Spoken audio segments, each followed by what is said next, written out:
again? Yeah, yeah. Look, welcome to Bold Movers and Shakers. I have just launched into the best conversation with Sharon Lynn Wyeth. Sharon, sorry, my bad. My bad. And I was waiting for like a proper beginning, but guys, this is just fascinating. You're a fascinating woman. Okay, so I'll tell you what we were telling about. Yes. When I lived in China, they track every foreigner, and every foreigner has people that are always listening and always watching you and whatnot. So I would give readings, and they would be at weird hours, of course, because of the time difference between China and the US, but I was still giving readings, in the States and around the world, just like I do now. And so what would happen is they would be listening, and then they think, oh, this is so interesting. The person who was supposed to be listening. Wait a minute, who's listening? Who's they? The Chinese are listening. Okay, so they would think, oh, this is so interesting that the Chinese, they're at this big center where they're all eavesdropping on all the phone calls and everything. Really? So the Chinese would then tell his friends, you guys need to hear what's going on this one. And so what happened is it would get, like, the phone would get really staticky when too many people got on. Like a party line. Like a party line. And so I would have to tell the person who was getting the reading, I would have to say, don't hang up, but I need to take care of our phone, the static, so that you can hear and you get a decent recording, but don't hang up. And I'd say, okay, Chinese people, I know you're all listening, but we're going to have to hang up, and you guys are going to miss this conversation if some of y'all don't hang up because it's too staticky. Too many of you are on the line. And then you'd hear this click, click, click, click, click, click, click, and all of a sudden the line would be good again.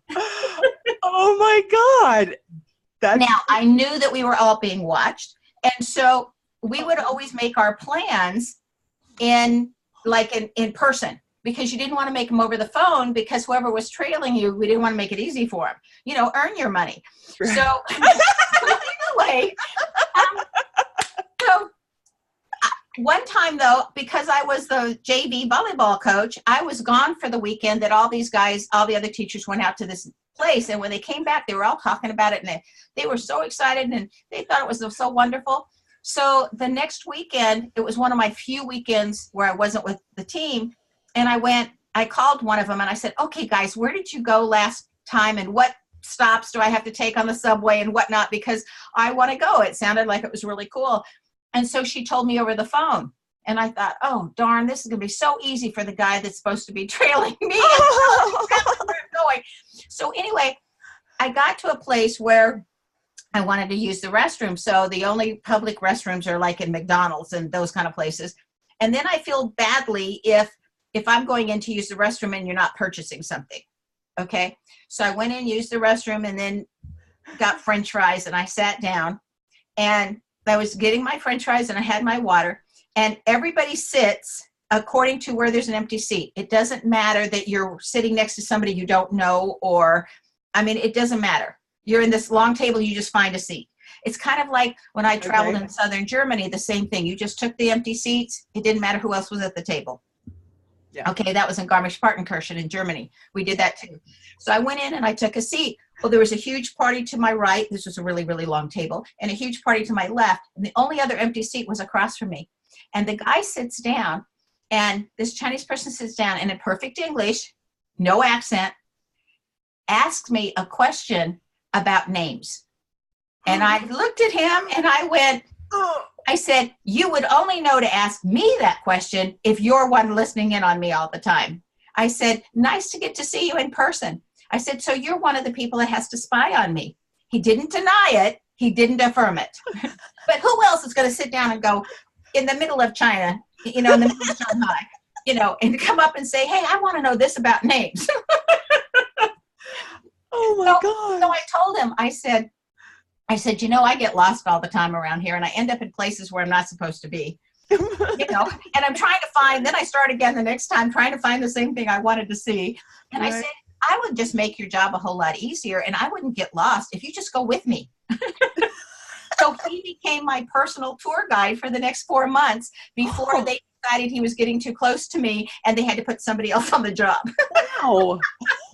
That's awesome. And he would give me history. We'd go through the museums and he'd give me history. Well, otherwise, I couldn't understand it because it would all be written in Chinese. Wow. So how cool. Yeah. And the other thing I love to do, I love to do this. I would get on the bus. Okay. And I have no idea how to read that Hanji at first. I had to learn certain symbols or whatever. Yeah, so I bet. I would get on the bus to go exploring. And when I had passed something that looked interesting, I'd get off at the next bus stop and walk back. Right. And then when I was through, I just go to the bus stop, and whatever bus came first, that's the bus I'd get on. Nice. And I love your spirit. I'd pass something. Right. So I'd be exploring. And then at the end of the day, Shanghai area-wise is very, very small, even though the population is huge, 4 times as big as New York City. But the size of Shanghai is smaller than New York City. Oh, boy. Wow. Okay. Wow. So, I mean, there's so many people in a small area. You just don't want to be out during a holiday because the mass is huge. But anyway, so at the end of the day, when I got through exploring, I had learned all the Chinese, how to talk to taxi cab drivers and how to tell them where I lived. Right? They always knew the roads. They knew how to get me home. So I didn't care where I ended up. And it was always cheap. It was always less than $5 to get you home, no matter where you were, you know? So I would go have my exploration days and then come out. That's so anyway, cool. It was fun living there. That's so cool. And it's so funny, Sharon, that you opened up with stories from China.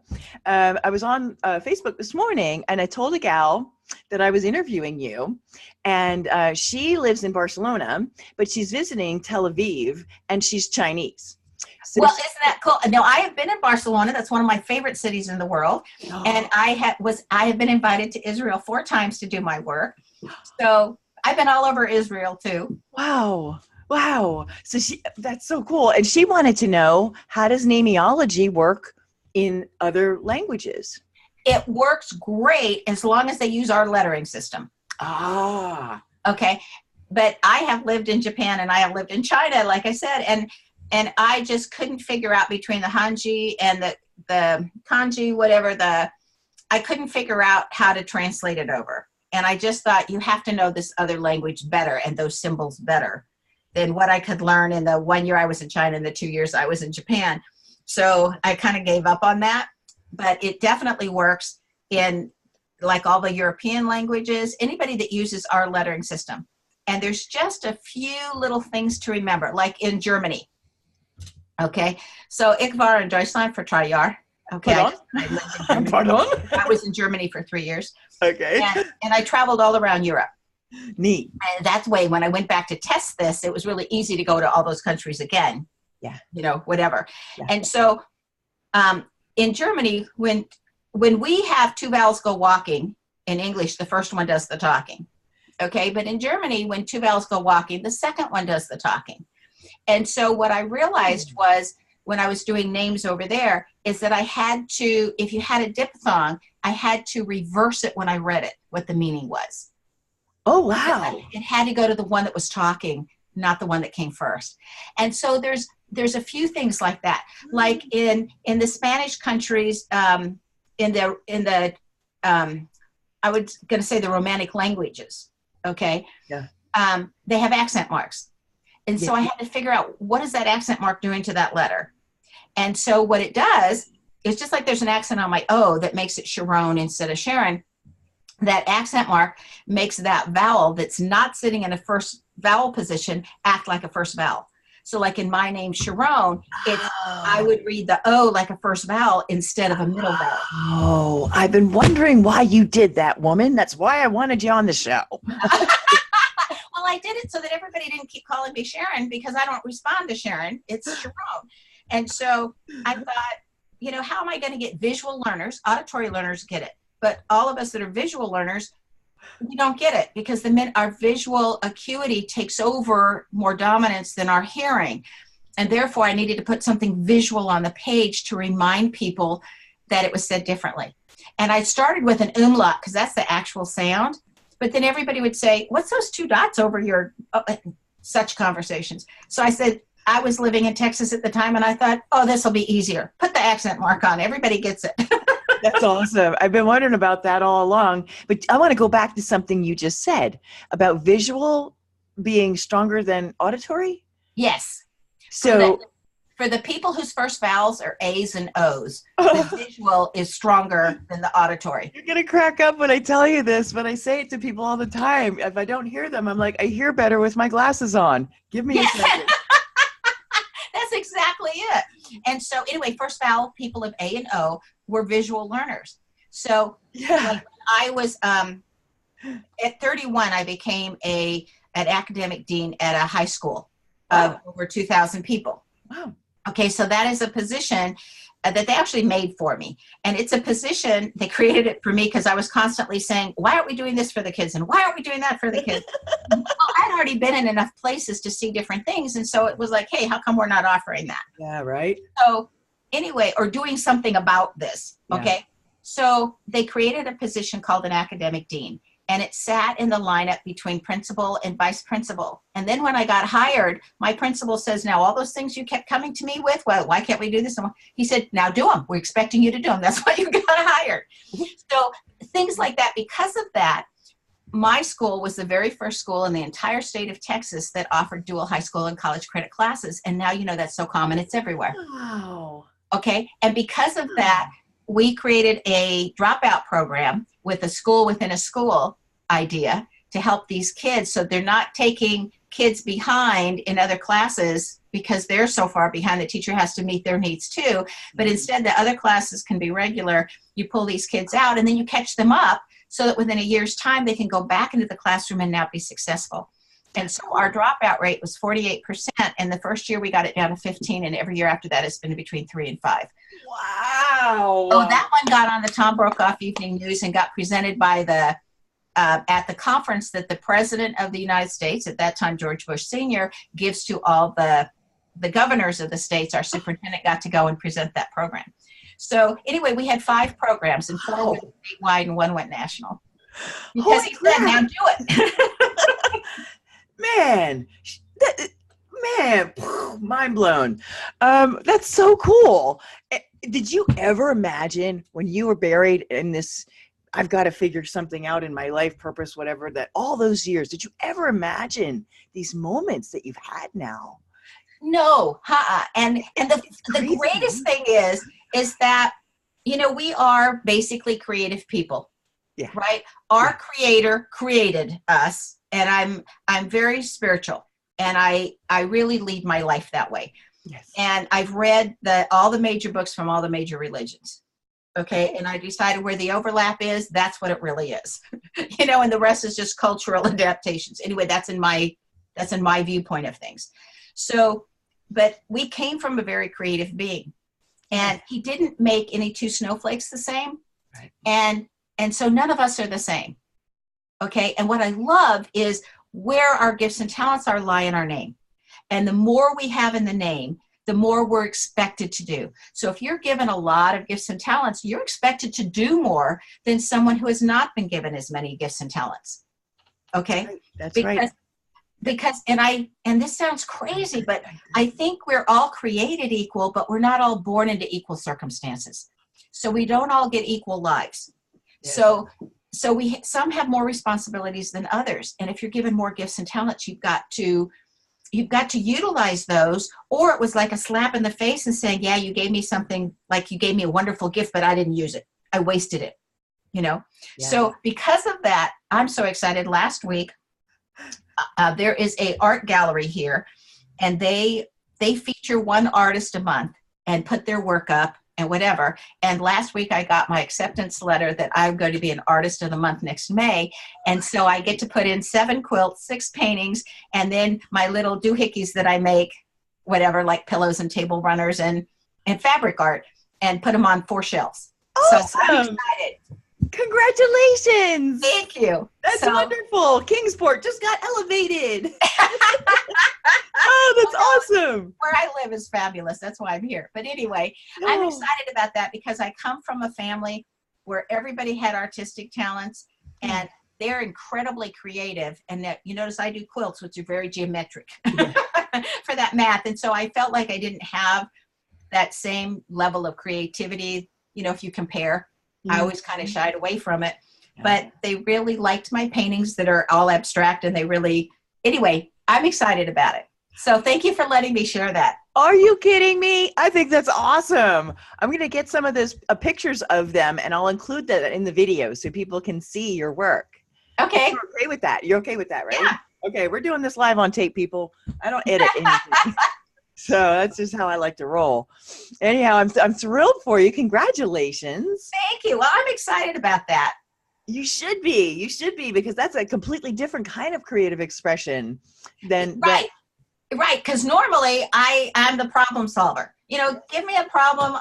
I'll look at it from what's in the name and from all my life experiences of being so many places and being so fortunate to have gotten to work with so many different people. I love solving problems and go, well, have you tried this? Here's an option for you. So this is a totally new avenue. So I'm very excited about it. Oh, I'm happy for you, girl. And I can't wait to feature that. I love to pump people up. So you go, girl. You go. I want to ask you something about names. And I've read stories like some people will say, oh, we haven't named our baby yet. We'll figure it out, or whatever. They wait, and that's cool. I've also heard stories where that's the scenario and it's going on for a bit of a while and they can't decide, or they've decided on something and the child seems to be unresponsive. Someone comes in that's rather intuitive, so let's say, and says a different name and the baby goes, it's just like, there it is. Ding, ding, ding. Like it's already decided. Or go ahead. According to when there were still only 7 religions on the planet, before I jokingly say they multiplied and divided and everybody made up their own. Okay. Okay. So, and that's coming from Eugene Whitworth, Dr. Eugene Whitworth, who founded a graduate school in the San Francisco Bay Area. Okay. On this religion stuff. And it's in his books that I got that. Okay. So anyway, I like to give credit where it's due. I do too. I'm the same way. That's okay. So according to that, his research and everything, the incoming soul impresses upon the one naming them what they want to be called. So we name ourselves. So it's the same thing when parents call me and say, we want a name that's going to give us a kid like this. And I go, I won't do that. Oh, no. If you can read my book and figure it out for yourself, and if that's what you want to do, good for you. But I won't do that. However, I will, once you get the name impressed upon you, what your child wants to be called, I'll help you spell it so they get the same lessons, but they get them easier. Oh, that's brilliant. I love that. So I'll do that. So anyway, for a soul that the parents can't figure out the name, which was your question, is because the parents are sometimes thinking a certain pattern or a certain way, and the impressions are coming, but they're ignoring them because they're already set on this way of thinking. Yeah. Okay. It's kind of like politics. You're already set on this way of thinking. You're not going to listen to that point of view over there. Okay. Right. Now we go there. But anyway, so if the parents aren't getting it, this is in our American culture, because not all cultures are the same. Like in Turkey, it's the oldest male relative that names the child, and different, it's different around the world. So anyway, in our culture, it's the parents. So, and it's normally the mom, okay, or it's a joint thing, but normally it comes to the mom. So if the mom's not getting it, the kid will go to the dad in our culture, okay? And then if neither one gets it, they got to go somewhere to get it. So that's when the parents are stuck and the kid's not responding. And then all of a sudden an intuitive person comes in and the kid, the soul is saying, oh, thank God, and gives it to that one and then responds to let the parents know that was it. And I have heard so many stories around the world about parents who consciously got what the kid was supposed to be named, or kids who consciously knew that remembered giving their name. Okay. So one of the stories in the book. Yeah. Go ahead. I love this story. Is about this boy named Joshua. And the mother didn't even realize she was pregnant yet. And they had dreams. Both the mom and the dad had dreams that their child had come to them and given them their name. And so when they woke up in the morning, the dad says, I had a dream last night that you were pregnant and our son came to us and said his name. And so the mom said, okay, wait. I had a very similar dream. Go in the other room so that we're not influencing each other and write down what you got. And I'll stay here and I'll write down what I got. Oh, that was brilliant. So they compared things. So the mom had gotten Joshua Jedediah, and the dad had gotten Joshua Jeremiah. Okay. So the dad says, well, you usually get these things better than me. We'll call him Joshua Jedediah. Well, 2 weeks before the child was actually born, they never had a scanner. They didn't know the child, medically, whether it was a boy or a girl. Okay. They had known that this boy came to them. And so anyway, Wow. 2 weeks before the child was born, the dad had another dream. And the child had said, I don't want to be a Jedediah, I'm a Jeremiah. So the dad says that to the mom, and the mom says, oh, okay. So they name him Joshua Jeremiah. Well, when the child is between 3 and 4 years old, the dad is gone, working. And so he's gone, and it's at nighttime, and the mom's doing something in the living room, that's taking her attention. And the child comes out very quietly, and she's startled, and, oh, you're up. What would you like? What do you need? And the child says, you almost gave me the wrong name. She goes, excuse me, what are we talking about? Because this is so long ago, and they're too young to discuss how they got their names. And so she's startled, and she goes, wait a minute, what are you talking about? Fill me in here. And he says, I came to you and gave you my name, but I didn't want to be a Jedediah. Now, this had never been spoken about. I didn't want to be a Jedediah. My name is Joshua Jeremiah. And so the mother looked at him and said, well, you ended up with your right name, right? And he goes, yes. And she goes, okay, discussion ended. Yeah, where's the problem? We're good. We're solved. Oh my gosh. But from another person, I have heard thousands of stories. The other one I just love is that the mother wanted to name the child Mordecai, and the father wanted to name the child Morgan. Okay. So this is a similar thing. Anyway, names were not ever discussed, and the kid gets in trouble in first grade. And so the first grade teacher tells Morgan, that was the dominant name at the time. The first grade teacher tells Morgan, you're going to have to stay in at recess, and you're going to have to print, I am sorry, and fill up my board, right? So the teacher comes back in after recess, and the child has written all through the board, my name is Morgan. My name is Morgan. My name is Morgan. So, of course, the teacher calls the mom and says, this is what he was supposed to do, because this is what he did. And this is what he did do. And so the mom goes to the school and asks her son, why did you write my name is Morgan all across the board? And he turns around and looks at her and says, it's a whole lot better than Mordecai. Nothing had been discussed. But stories after stories like that to confirm that we're naming ourselves. So all those people who don't like their names, I think there's a reason that you gave yourself that name, because in your birth name is literally your plan and your timing for this entire lifetime. It's what your gifts are, what your talents are, how you take in information, what you like in the bedroom, what you are like in the boardroom, and everything in between. Wow. It literally lays it all out. And then once you have that name, whatever's on that birth name, and then as you have different names throughout your lives, you change your name, you change the last name, whatever you're going to do to your name, all that says is, I am now going about the contract that is written in my birth name. I'm now going about it differently. Oh, okay. Okay. So it's kind of like saying on my birth name, my goal was to get from LA to New York, but now I've changed my name. So instead of walking, now I get to hitchhike. And if I adapt my name and go by nickname, maybe I don't have to hitchhike. Maybe I get a car, right? Or maybe I could get a train. And the whole goal is, let's get on the airplane. We get there faster to the goals. And so like when I redo a name with the letters or the spelling or whatever, I'm letting you know, this is how you get your goal done, but you get there on that airplane. Right? Like that expedited zip line service. Thank you very much. Yeah, exactly. Why stumble through the forest? Yeah. I want to run something by you, dear. When I was little, I was family nickname Sissy. Real name was Lori. It was only used when I was in trouble. Lots of hatred, lots of crap, But anyway, I would go to school, get some relief, and I would write my name differently, and I would call myself Lorinda. I made up a name, Lorinda, or I'd call myself Cindy, and yeah, anything but what I was.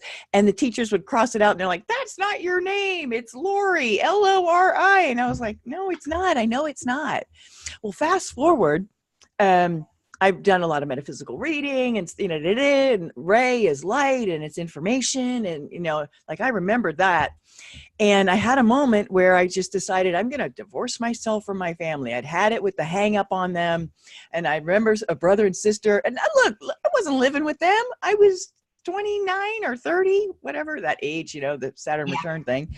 And I'm like babysitting, the kids sleeping in the house, and I'm crying. It's August. Parents haven't acknowledged my birthday again. And I said, that's it, I'm done. And so I wrote out this divorce decree. And I said, I don't know what people do. They burn stuff. Okay, I'm going to burn this. And I threw it in the pit, right? And I'm watching it burn. I'm like, I don't feel a lot better yet. And I was like, well, what am I going to do? And then I remembered that the Aborigine, they name themselves according to what the gift they bring to the tribe. So if you're a hunter, your name is Hunter. And if you later decide, I'm Great Hunter, and they probably dance around a fire, and they celebrate, your name is Great Hunter, and that's what your gift is for the tribe. I never forgot that. And at this particular moment, when this happened, I said, I'm so sick of people misspelling my last name. G-I-S like in Sam T. It's not hard. It's a 4-letter word. G-I-S like in Sam T, like the gist of the story. I'd get Gift, Geist, Gish. I was like, I'm sick of it. And I chose Ray. And I knew that Ray was light. Now, before I go any further into this story, I want to tell you that about 2 years before that, I was interviewing somebody, and he was a kinesiologist. And he said, one of the ways that we muscle test for truth is you say something that's true, and then you're really strong. When I push on your hand, your arm won't fall because it's the truth. And I held out my arm, and he said, now say your name. And I said, Lori Marie Gist, and my arm fell like a noodle. And I said, oh, hang on. I know you're a special guy, but what's going on here? Like, he's helped people heal with cancer, and, the hockey team went, right up to the top. The guy's amazing. He says, well, let's just test again. Let's see. Say a truth. I said, okay. And he pushed on my arm and my hand with 2 fingers. I could not hold my arm up when I said my name.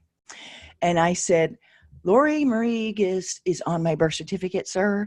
So what's going on? Are you like voodoo or something? Because I don't know what's going on here.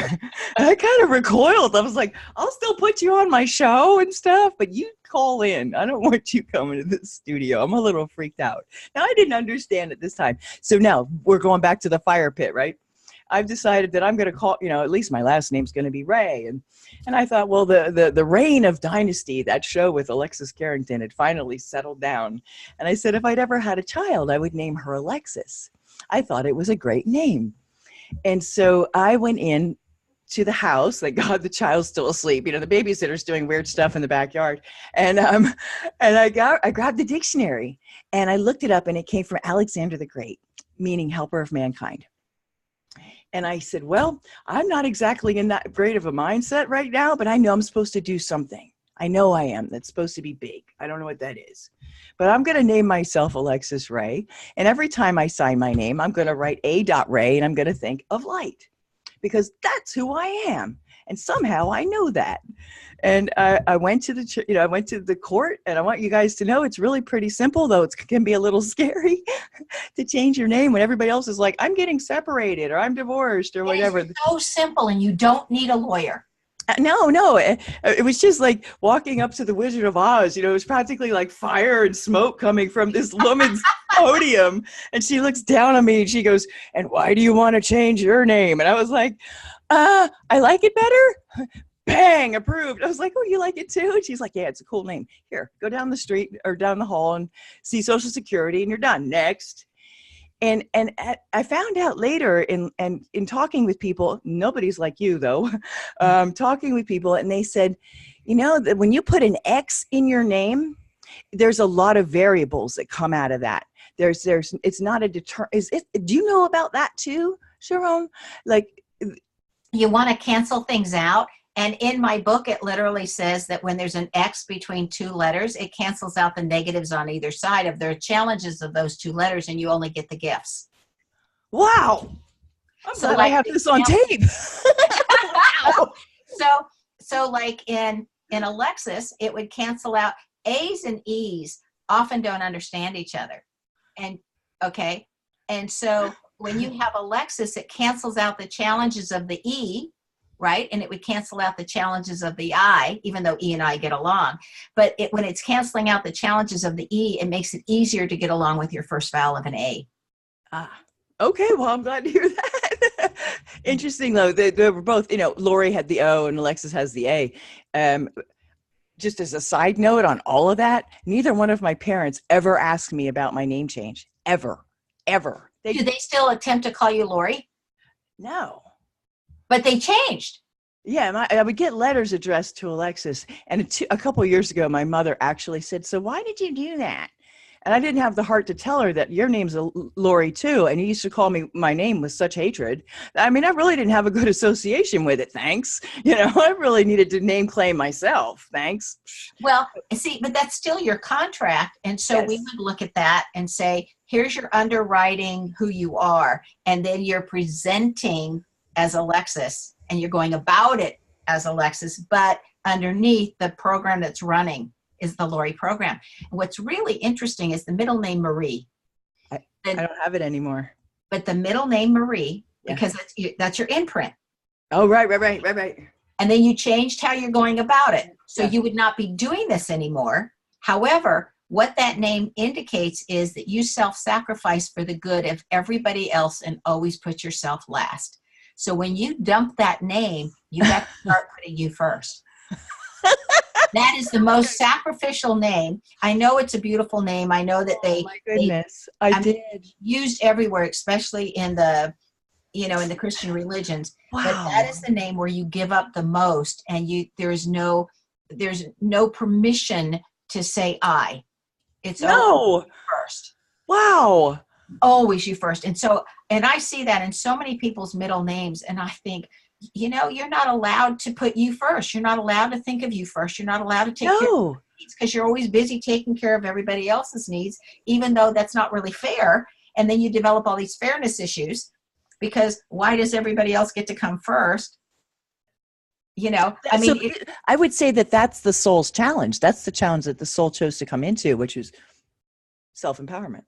Well, and what's interesting is when it's the middle name, they're going to do something different because the middle name always represents where you were or your last life or what you had been doing in the past. Okay. Oh. And so the ones that have Marie as a middle name, I want to say they were servants, they were slaves, they were in the nunnery, I was a nun. I was told I was a nun. You nailed it, woman. Yeah, they were in that position where you weren't allowed to think of self. You had to always think of everybody else. So that middle name is saying, when it's not the first name, it's saying, okay, we did a lifetime of sacrifice. Now, been there, done that. Now what are we going to turn it into? Because in other words, you've earned your core, you've earned your stripes, you've done that sacrifice. Now, how do you do it where there's a balance this time? That's right. And where's the balance? So, and what's interesting is there's an AR combination in Marie, there's an OR combination in Lori, and the AR and the OR, there's always three ways of coming about any particular trait so that we all don't have to have the same letters in our names. Okay. Well, the AR and the OR signifies fairness issues. The difference is the AR people, they can stand up for others all day long, but they choke when they're going to stand up for themselves. But the OR people, so that would intermittently happen to you because what happens in the middle name is intermittent. But the OR says, I can stand up for myself and I can stand up for others. I can do both. So you up the game there. Wow. So you make yourself stronger. Okay. And then in the name Lori, the name, how you spell it, literally says, I want attention. This lifetime, it's on me. Wow. Wow. So you look at, wasn't allowed to have attention last time at all, had to totally be about everybody else. And this time, it's on me. I want attention. I'm taking care of me this time. And in the name Lori is a lot of self-confidence. And you've got to have that self-confidence to claim your own power and worth. Yeah, you do. And so when you changed to Alexis, yes. You literally said, I'm going to constantly be learning. I'm independent. I'm doing it my way, That's not right. Anybody else's way. Right. And I introduced visionary. What? To be a visionary. You introduced the possibility of being a visionary. So it's like saying, I want to pick up this new skill or talent. Now, you also introduced a new challenge, and that is, how do I decipher what's true and what's not true? Where's the illusion in the world versus what's the truth? Now, according to the Zohar, which is one of the oldest texts behind a lot of the religions, okay, is anything that is permanent is truth, and anything that is temporary is not truth. I agree. If it's a law, it's a law. It's a law. It's a law if you're everywhere. going by the universal laws, not the man-made laws. Yes. You know, but yes, we have to give we have to give to Rome what is Rome's. And so that means that we have to follow the mankind's law and able to get along. But above that, we have to follow the universal laws. Yes. Because the universal laws are permanent, but mankind's laws are not. Not at all. But I have a little bit of an issue, even with the law of attraction. You know, if you... Well, that's because they didn't complete it. They didn't finish it. They give you part of the law of attraction, and then they don't give you the rest of it. Okay?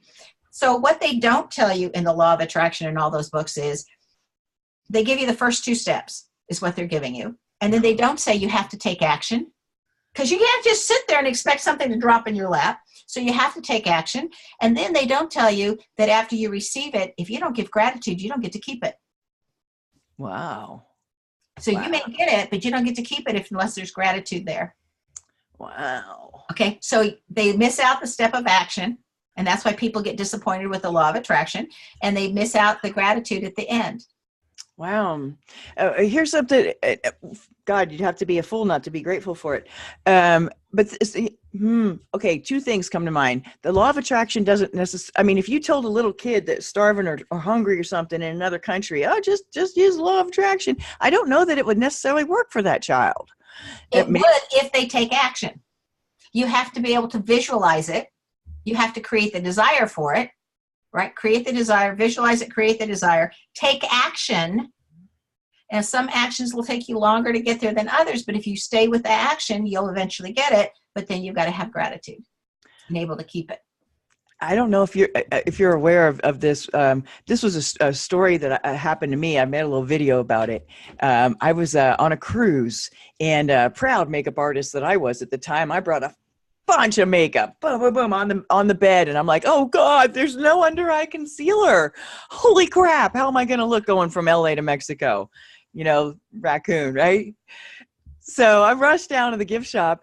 They don't have it. You know, they don't have it. We're going to LA Ports. There's Mexican hats and Kachina dolls and blankets, and there's no under eye concealer.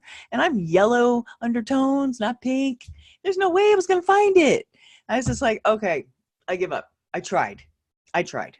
Strangest thing, I got this hunch to go on this booze cruise, like a little 50-person catamaran thing. And I was like, the booze part's interesting, but I don't really like the snorkel part. I almost died in the ocean. Like, an angel saved me there. That was cool.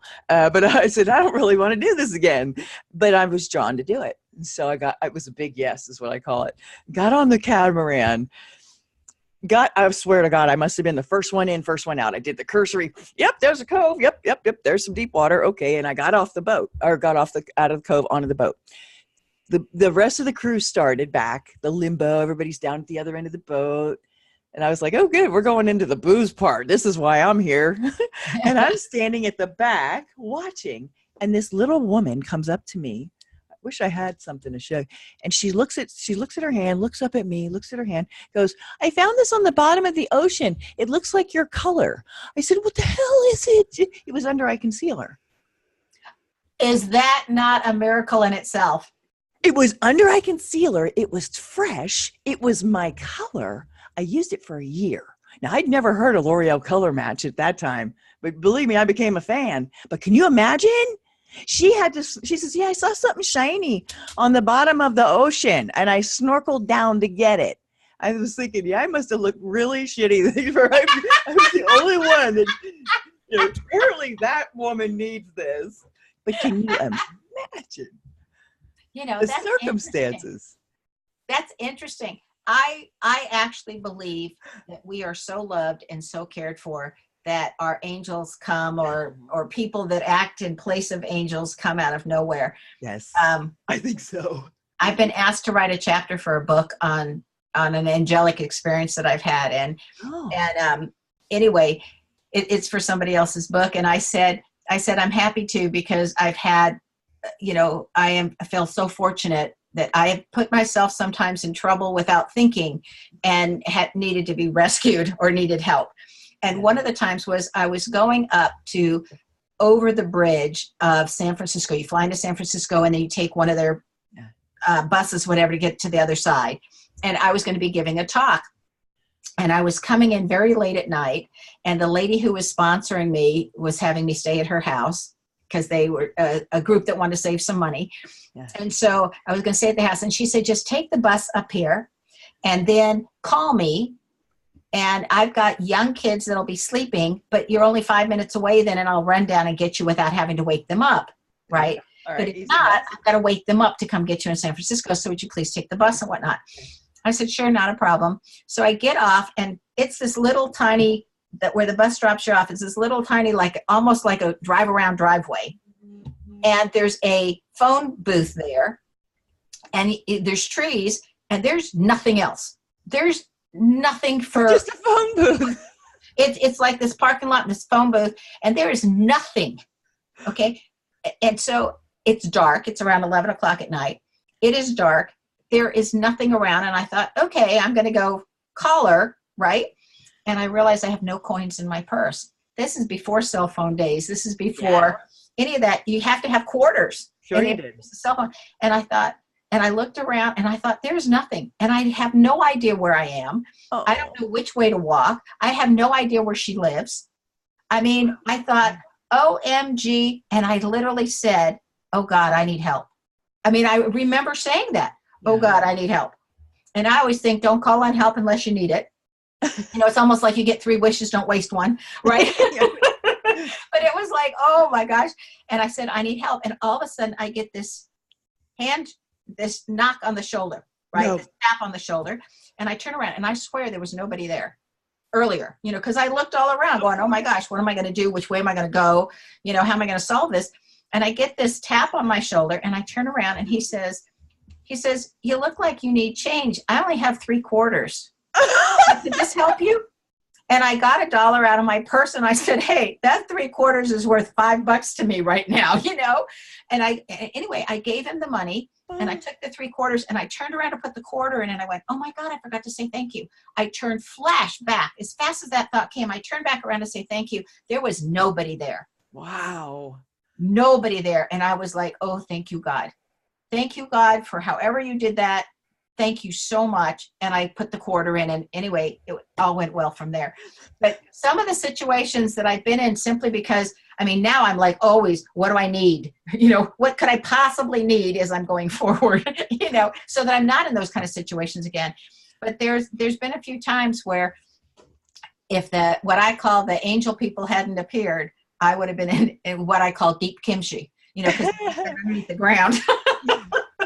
I'd like to encourage people to step out, go out. I sold everything and bought a one-way ticket to Alaska. I finally got to run away and it was fantastic. I was 26 or whatever. And I was like, yeah, bye, and what I learned is that the things I thought were valuable, I really didn't need. So I dropped off the high heels and the CDs and stuff along the way. I had my life with me in a duffel bag.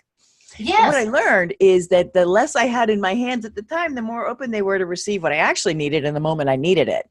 And if people would just remember that that's how it works every time. And if you'll just listen to that big yes inside and follow that, you'll be all right. Because even miracles happen. When we own a lot of stuff, okay, when we own stuff, it ties us to our stuff and we don't have the freedom. Okay. And so there's been 4 different times in my life where my stuff went into storage and I went homeless. Okay.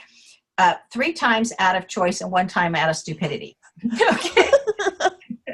But I looked at it that I was a single parent and both of my kids needed money for their private schools.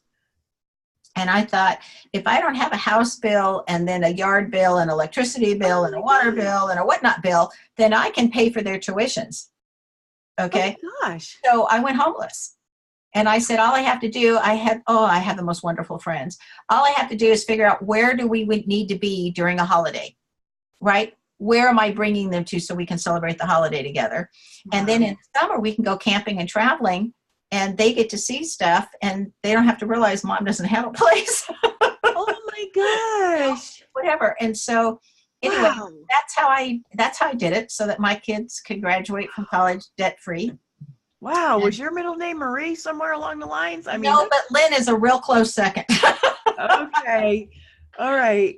That makes sense. You know, Wow. Lynn is also a middle name that's very common among women, that also says that one literally says that you played one of two positions in the last life. You were either in that nunnery, again, or a monastery or whatnot, or that you were like a librarian, that like in Alexandria or someplace like that, where you were copying books, Wow. you know, and whatever. So it's another one of those names. So anyway, that's what I did so that my kids could get an education. My dad did that. My mom and dad did that for all of us kids. So we all graduated from college debt free. Wow. And I just thought that is such a gift that you can give your child. Oh, So they my start goodness. off their life type of thing debt free. And so that was the way I figured out I could do it. But anyway, but that's a side thing. That's During bold as hell. Most people would be like, what are you, nuts? I mean, this is bold movers and shakers. Did you You know, qualify? Well, I lived out of my car, and I Good. showed up to work every day. Nobody realized I was homeless. You know, I Wow. could tell you where to get your showers, where to sleep so you're not in trouble and you're safe. I mean, my friends always said that I knew how to stretch a dime better than anybody, but teachers don't get paid like anything, right? We are so underpaying our teachers.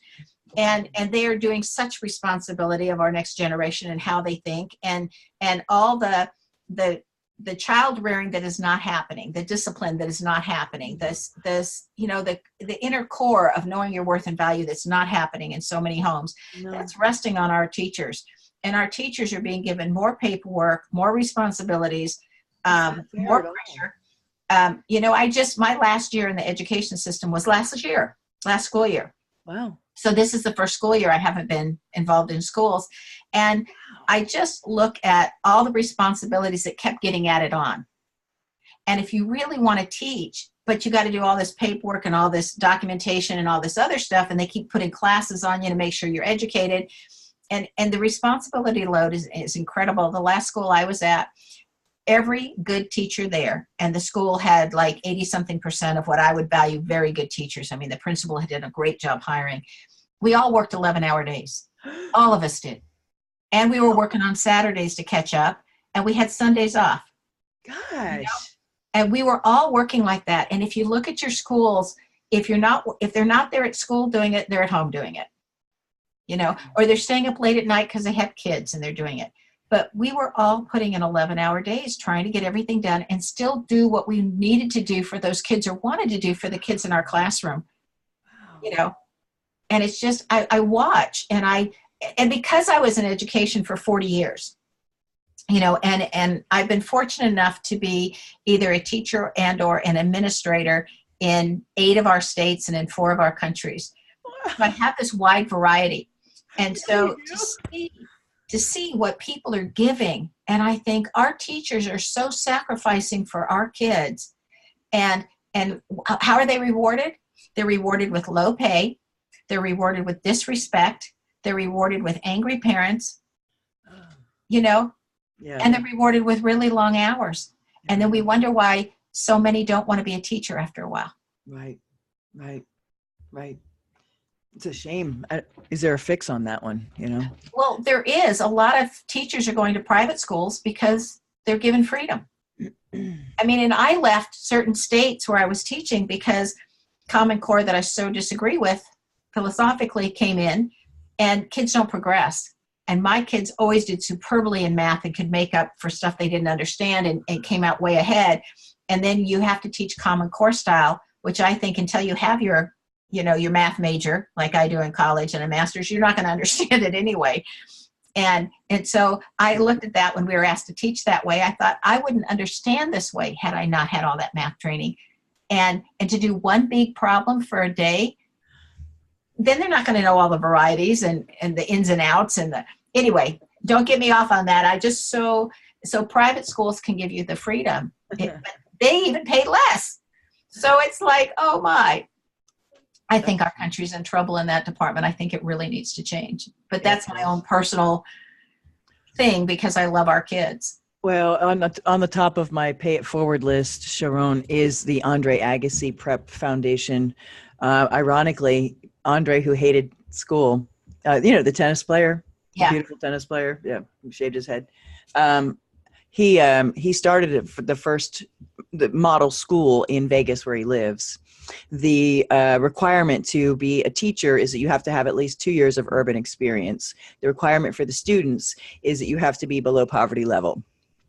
And the model was to keep them from being latchkey kids and to make sure that they got educated. So the children it's a K through 12 school, and they get, by the time they're done graduating, they've got 4 more years of education than anybody else because their days are longer. They're in cute little uniforms. It's yes, ma'am, no, sir. It's, it is etiquette, it's manners, it's proper. And I literally, I'm that girl, I'll cry, drop of a hat. But the first graduating class had 16 students and every one of them got accepted to college. And proof is in the pudding. And kids want to learn. Yes. They want to learn. And yes. I know that I left in the middle of the year last year, which I'm not proud of, but I had so many surgeries on my legs that the doctors literally said it's an inherited thing. And I'm fine now. So the doctors literally said, you cannot stand on your feet 8 hours anymore and do this, because I had the surgeries before the school year started. Yeah. And then I had to redo them again in December. And the doctors are saying, look, you've got to get off your feet all day long. So at semester, is when I left. And when the kids were told that I was leaving, bless their hearts, half my class literally broke down in tears. Oh. And I was like, these are junior high kids. Junior high kids don't cry. Oh. But they were so precious. And they were saying no, you're the only one that treats us all the same. And no, we're actually learning. We're actually learning the material with you. And no, they were just, and bless their hearts, I started crying and I thought, I don't cry. Don't cry, people. No, you can't say that. So anyway, it just, but I look at it and I think I am so strict. I am so tough. I am so demanding in my classrooms. And we do not treat anybody without respect in my classroom. And you are not going to be mean to another kid, or you stand up when you give me an answer, and then we snap. As long as you're in the right path and you're talking correctly and you're giving me the right thing. And so when the snapping stops, that you've just gone off somewhere. And then we always say, do you want to call on help for somebody else? Do you want a do-over? Phone a friend. You can call, and stuff. Or do you want a hint? Or, but they have to ask, and anyway, but the kids, our kids want to learn. They want to do better. They want to succeed. They like that feeling inside of them. And especially, I teach math, and especially when they can do the math. It's like, oh my gosh, I'm not dumb. That's so rewarding. Yeah, because we just feel, a lot of how math is taught, which anyway, we make our kids feel dumb instead of smart. I know it. And it's so, we're harming ourselves, which is what people don't understand.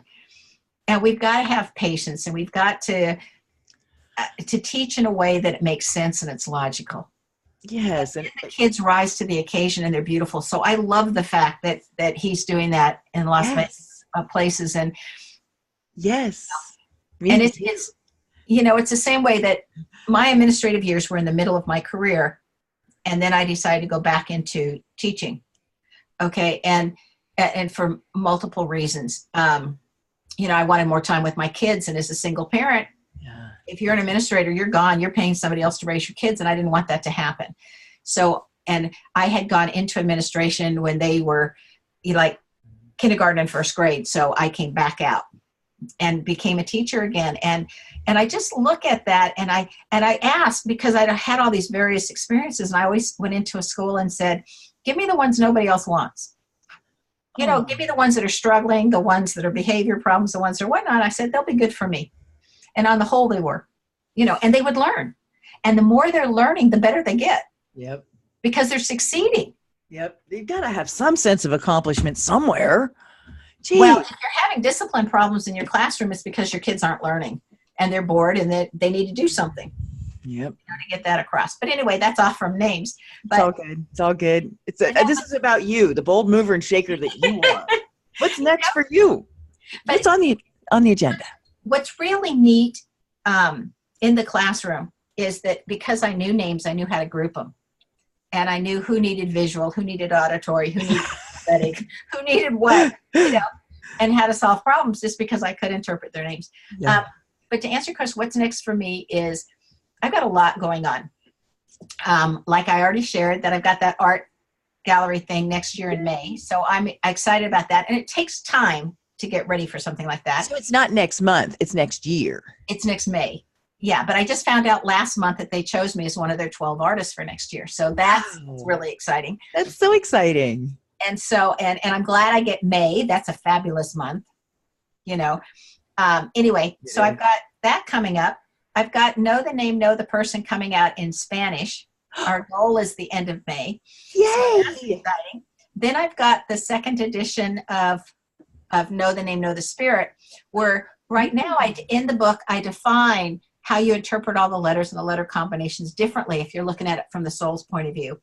But what I want to add to it is, how do you find those 7 reasons why we're here? Everybody comes in with 7 reasons. Really?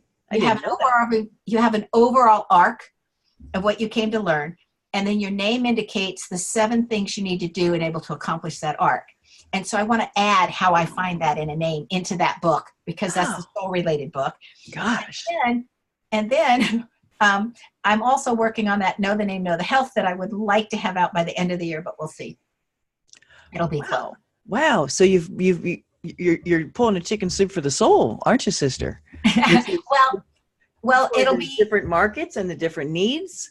And the first one's on personality, and the second book is on the soul, and the third one is on communication. So that one came out this past January, and then the fourth one, I would like to come out the end of the year. We'll see if I make it or not. Is on the health. And then I only have one more in my head, and that is on how to sell to anybody, anything to anybody based on their name. Because we do sales all the time. Nobody succeeds if you can't sell what you have.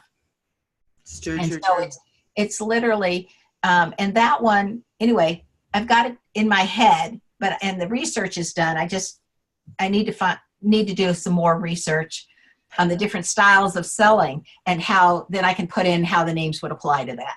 That's cool. So whatever style you use to sell that you're comfortable with, how to use the names within that style. So that I've got to learn.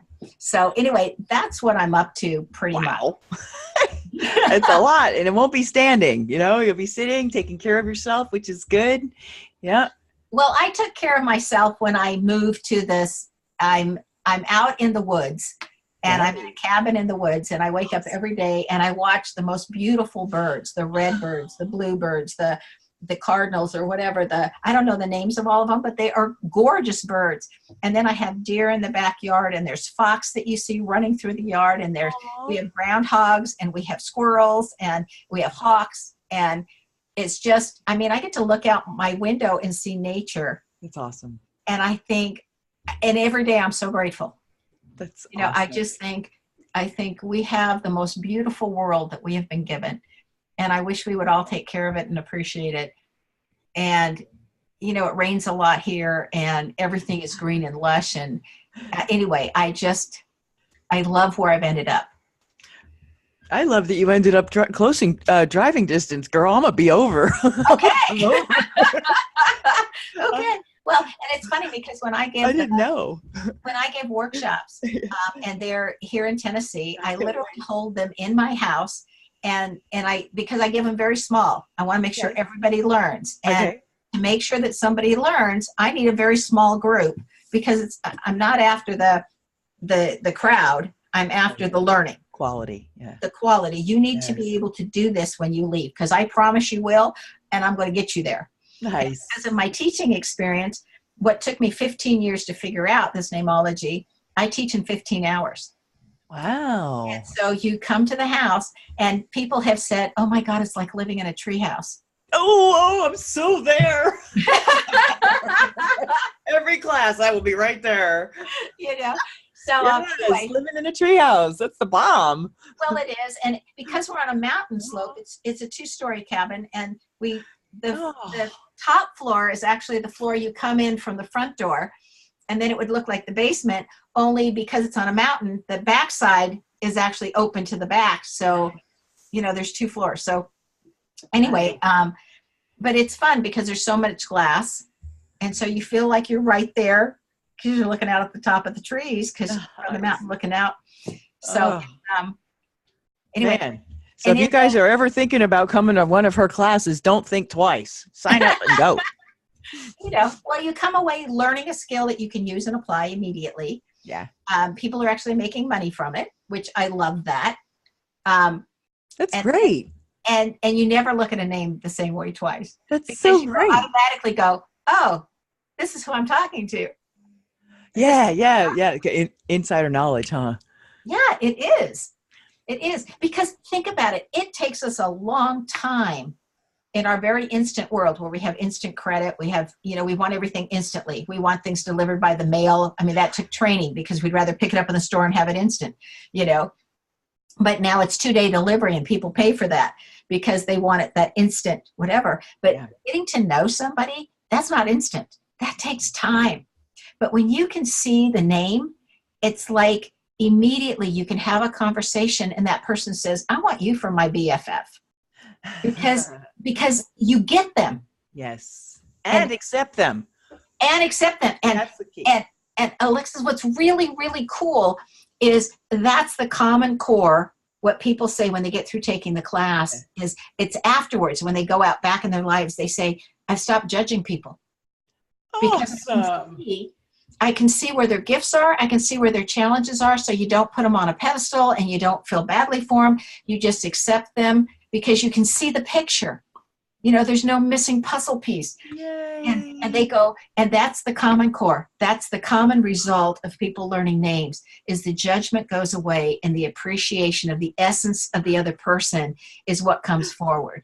And I think that's why I want so many people to know this, because you get to know people for who they are and so appreciate them, and your life becomes better. It's so good. And isn't that hard for us to do? Because we've been taught judgment. We've been taught this body type looks better than that body type. I mean, we've been taught this color or shade looks better than that color or shade. We've been taught such judgments all the way through. And so I just look at it and I think this is a way of accepting that which is. And then the most beautiful part is when you can see where somebody's challenges are, if you choose to lead a helping hand, you know where to help and how to help. Yeah. Where you're not invasive, you're not intrusive. It makes for a lot better world. Sure it does. Golly, it takes away so much of the blocks. The blockage are even just our brighter knowingness if we're not holding all that stuff and judgment. Well, think about it. When you start accepting everybody else for who they are, because you can see it in their names, you also accept yourself. Exactly. Oh, that's why I do that. That explains that. Exactly. You have to have it. Sorry. Yeah. Then you can make a conscious choice on, do I want to stay true to my name? Yes. Here's my challenge. Or do I want to rise above it? Do I want to say, I understand now why I do that, but I'm now choosing differently because now I'm conscious of it. My formula for change is real simple. Through awareness, acceptance, and action comes change. Yep, the 3 A's. You just put those in together, and then but you have to be aware of it, and you have to accept it at the level that it's at. No judgment, because what you resist persists. You get to that point of acceptance, which is what you're doing with people. It's phenomenal. It's phenomenal work, Sharon. I had no idea it was that big. Well, that's why I jokingly say, thrilled. You can see everything from what they like in the bedroom to what they are like in the boardroom and everything in between, because you can. Yeah. I was up at this function in Vancouver, Canada, and they have and nighttime, get to know everybody before the function starts the following day. Yeah. And I knew all of two people up there, one person and her assistant. And so when they have these like standing tables that you can go around with your hors d'oeuvres or whatnot. And so I went over to say hi first before I would start to mingle. And she asked me a question on the names. You know, she knows what I do. And she says, so what do you not tell people normally? And I jokingly said, well, normally I don't tell them what they like at sex, you know, because it's none of my business, even though you can see it in the name. And she says, so what do I like? And I looked at her and I smiled and I said, you're an experimenter. You're very athletic and you're going to just experiment, and you want to go into all kinds of weird shapes, positions, whatever. And you want somebody else's athletically prowess so that you guys can experiment. And she started laughing so hard because she says, oh my God, that's exactly whatever. And then she looked at her, you know, her assistant, and she goes, well, what is she like? And I go, not without her permission, you know. And she goes, yeah, go ahead. It's just us three ladies, right? So I said, you're cautious and you find the one way you like it and you like it the same every time. Wow. You know, and she started laughing and she goes, you're right. And then this person knew just about everybody that was there, started calling them over one at a time. What are they like? What is this one like? What is that one like? You know, and I go, got to have permission first. And then they were all howling because it was like divulging everybody's secrets. And she goes, you ought to write a book on this. And I go, nah, I'm not doing this. But I thought, what a great way if you were having problems in that department of your life. Yes. Be able to say, this book says that by your name, you ought to like this. Is that true or not? And at least it would be a way to start a conversation. Yeah, and it's put it on a third party. Yes. I hear yes, so it takes the pressure off. Yes. It's like, hey, is this true or not true? Yeah. No, that's brilliant. You should do it. You know, but it would be such a skinny book because it's so easy to figure out. Doesn't matter. It doesn't matter. You could do one thought per page, put 3 blank pages in between in case you want to take notes, and sell it that fat instead of that one. It'll be all right. That's what I'm going to do.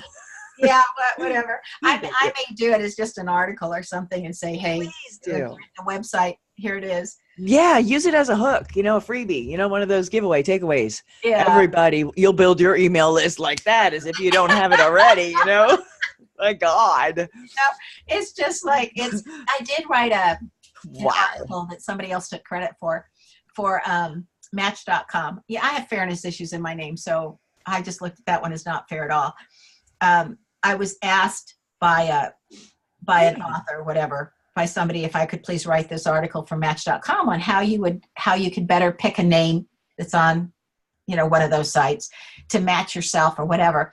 So I wrote this article, and then she wanted to tweak it, and she changed it all. And I said, no, none of it's true. None of it would work. You have to leave my article intact, you know, because it works. Yeah. But when you tweak it, now that system doesn't work. So I ended up anyway writing the whole article, and she put her name on it, and it went to Match.com.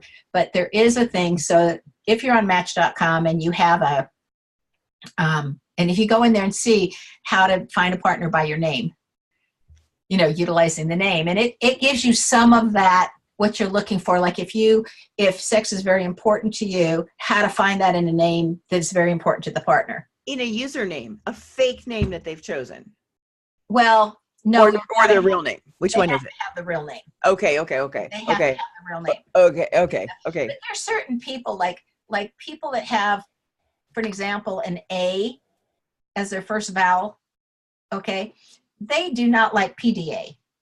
It's like, really, maybe you can hold my hand, but by golly, don't do anything else in public. You know, they're just really not comfortable with PDA because they realize that it makes other people sometimes uncomfortable. Yeah. You know, and they're always thinking of others. So they don't like public displays of affection.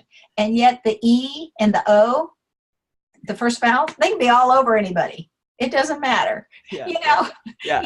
They're teasing, they're playing, they're whatever.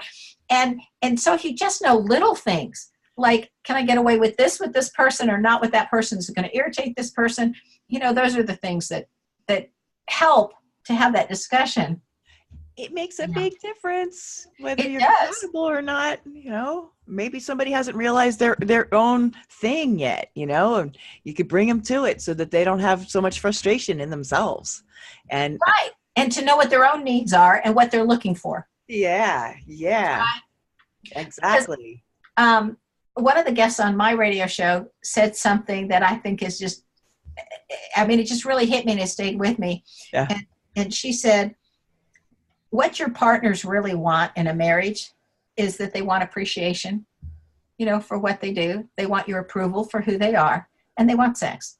It's that simple. Yep. Yep. So So it's not like simple. your 3 A's, it's 2 A's and an S. Right? Yeah. Yeah. So anyway, I just look at it and I think we're going in the direction, or I see a lot of people going in the direction of simplicity now versus complexity. And appreciating the littler things in life and the smaller things, and just saying, wow, that was so thoughtful or so kind. And it's that kind of thing. And I don't know whether it's because I'm getting up in age, and so many of my friends are getting up in age, whatever but I deal with so many young people too. It just seems that we're going toward more simplicity. And I look at this millennial generation, and people ask me questions about the millennials all the time. And I think I can only share with you what the millennials I've been around have said, and my own kids that are millennials, and their friends, and what other millennials have said. And Yeah.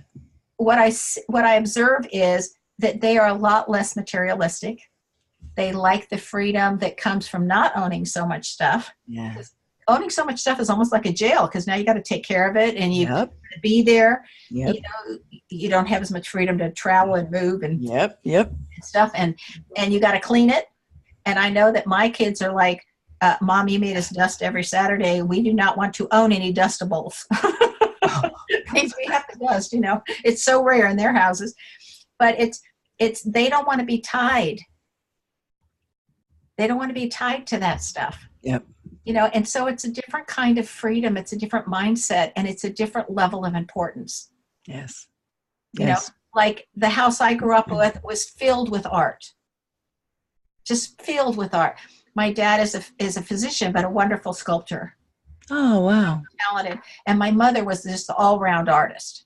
I mean, she has such an artistic sense. And so our whole house was just so artistically done, and the artwork was everywhere. So in my house, you see art. That to me became what was important, or made something home. Like when I would live overseas, I would just take my favorite art pieces, or when I was there, I would buy some art pieces, and then just having art pieces up, I would say, okay, now it's home. Yeah. Yeah, I do. and I think I didn't care what the furniture looked like. If you're someplace and it comes furnished, I don't care, because if you had the artwork up, It's everything. it's everything, and made it home. Yeah. But I know that when my kids came, at one time when I was still living in Texas and both my kids were there, I brought them to the house. I said, what would you guys like? Take it now before I start moving again, so I don't have to move it, and you have it. What do you want?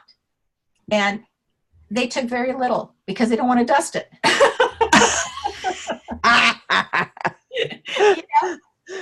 And That's the version. and then they know that I love the art. I just love the artwork that I got while I was in Japan, the woodblock prints and stuff. And so the kids said, there's the Nakayama, which is just an incredible piece. My son would like that. And I said, you can have it now. And he goes, no, Mom, I know you love it. I'll wait. And then same with his protege, which is, he does all flowers, where Nakayama does all horses. My daughter said, I'll wait for those too. But other than that, they said, we don't want anything else. And they said, so don't keep it because you think we're going to want it. Give it away, sell it, whatever, because that's what we're going to do. When you're no longer here, we're just going to take the pieces, the woodblock print pieces, and we're going to sell everything else. So don't think you have to keep it for us. And it's a very healthy look at what's really important in life. Yes. And the other thing I've noticed about the millennials, if you're watching my kids, and again, the people I'm around doing readings and whatnot, is that they place value on relationships and freedom to live their life versus work. Yay. So us older generation, we work first, and then we've been taught you work first, and then you have your relationships. But that work is all important, and you put that work first. Millennials don't do that. I have watched more millennials turn down what I want to call the next step up or the managerial side or the promotions. Yeah. Because it would take more of their time, and they would rather have time to play and time with families versus the extra money. Yeah, they've learned by looking at, what didn't work. You guys don't look too happy. Yeah, right. Whatever that is, I'm doing this. I don't know what that means yet, but I know what not to do. Right, but there's such a nice balance. Yeah. And I know that a lot of people give millennials a bad name, but I look at it and I mean, again, I'm watching my kids and I'm watching their friends and then the people that I do reading for that fall into that group. And I just am so pleased with that generation and saying, look what this generation has learned, and that they're not so material and they're really into people and helping each other. And when they have kids, that's what they're passing on. It's that value system. Thank goodness. Thank goodness. Yeah. Yeah. And so I'm just, I'm just tickled pink with my kids and and that whole generation. And I look at the ones that are, I want to say are about 15 years old and younger. And they are bold. They are fearless. They're amazing. And what they can do and how they stand up for what they think is right or not right. I look at that generation and I think, now this is dynamic. They're going to change the world. It's going to start with those millennials and it's going to be with this group. and this world is changing. Yes, thank goodness. Yes. And the number of people that are rejecting what I want to call the BS line or the fake news or the whatever you want to call it. Yeah. The fake narrative. And instead of saying, this is a really shift, Alexis, instead of saying, this happened in life when I did A, B happened. And instead of saying, I was supposed to get D, so I did something wrong. Okay. They're looking and saying, life is teaching me that D is the result of A. It's not that I did something wrong. It's that my viewpoint and my expectations of expecting B to follow is wrong. I need to realize A, then comes D. Wow. And so they're letting life teach them what's really true instead of an educational track or a belief system that's being, taught where we're not wanting them to think for themselves. They really are. They're saying, I'm so glad. You're telling us this, but it's really this. And I watch that happening and that excites me. Because it makes them realists instead of idealists. Yeah. What is what shows up, and what you make of it's up to you. Right. And we have choices. Yes. Options are amazing. Options are amazing. Just give one person a good tip. It could be a tipping point for everything. That's what I do. Yeah. Next idea. Here, man, go. No, next. What do you need? What idea do you need? Okay, let's work on. Okay, how about this? They're like, oh my God. I'm like, great, next. Just like idea source. Like a bank. And it's so good to have these young people coming in, and they're already brilliant, and they're teaching me. And it's so inspiring. And I think that's part of life. My definition of humble, is teachable. Yeah. Are we still teachable, or do we fall into after a while where we think like we know it all?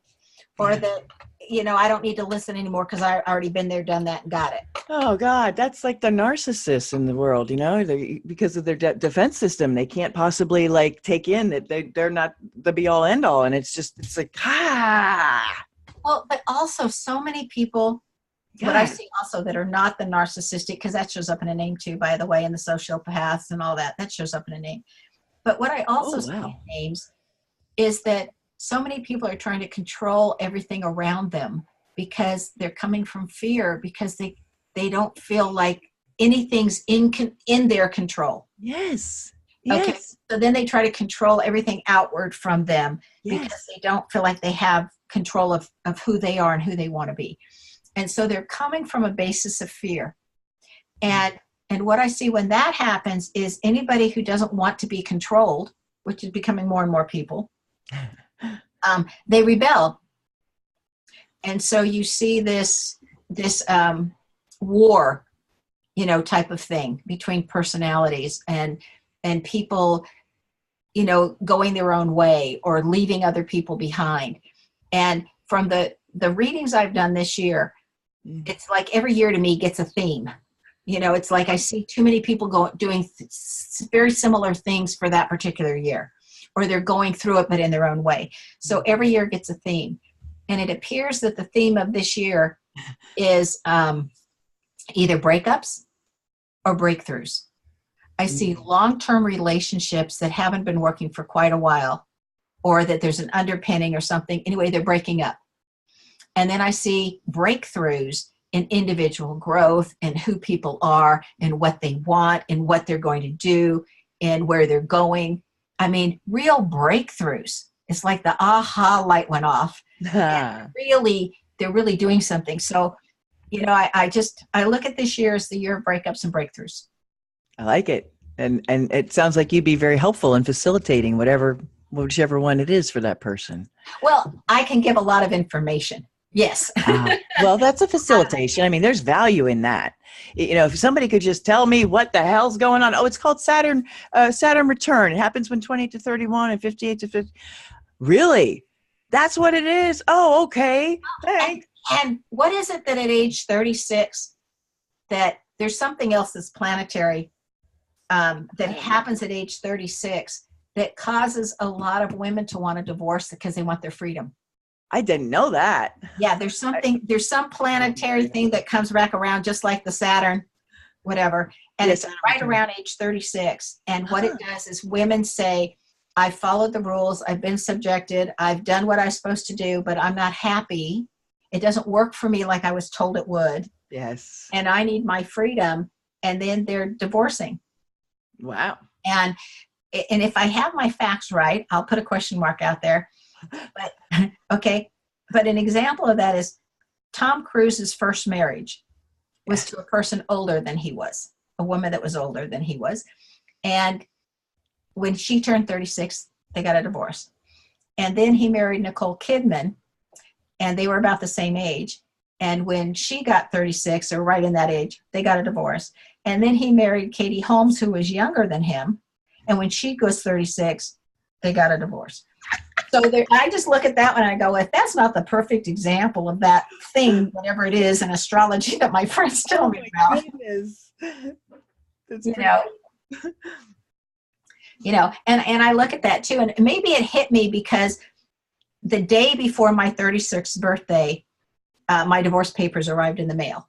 Because in Nebraska, where I was, you too, in Nebraska where I was, and then I left to go live in New Mexico. But anyway, in Nebraska where I was, the law says you have to wait 6 months after filing your papers before you can have a divorce, because so many people change their minds. Yes. Well, shoot, I'd moved to another state by then. I wasn't changing my mind. Anyway, and the papers came. But it was when I was in my 40s that I heard that piece about astrology. I took astrology class for a year, and I heard that piece in astrology, and I went, oh, isn't that interesting? Wow. Who knew? And then if you know that's coming, and you're a woman and you're hitting to the 36, then work your way through it, because you may decide there's a way of getting the freedom I need still within this relationship without breaking it apart. How do I do that? Yeah. And so instead of a breakdown, a breakup, it's a breakthrough. Breakthrough. Yeah. And to give a plug, doctors, they're both doctors, Barbara and Michael Grossman, teach that, how to work through that stage. And they teach it through dance, which I think is so incredible. Awesome. It's how, like when you're dancing on the floor, your man leads, but you follow. But how do you get your own needs met? And they do it all through teaching them how to dance and all the things that go with it as you're going through different stages in your relationship, and how to work like a dance through that piece. Isn't that cool? Yeah, I love their work. That's cool.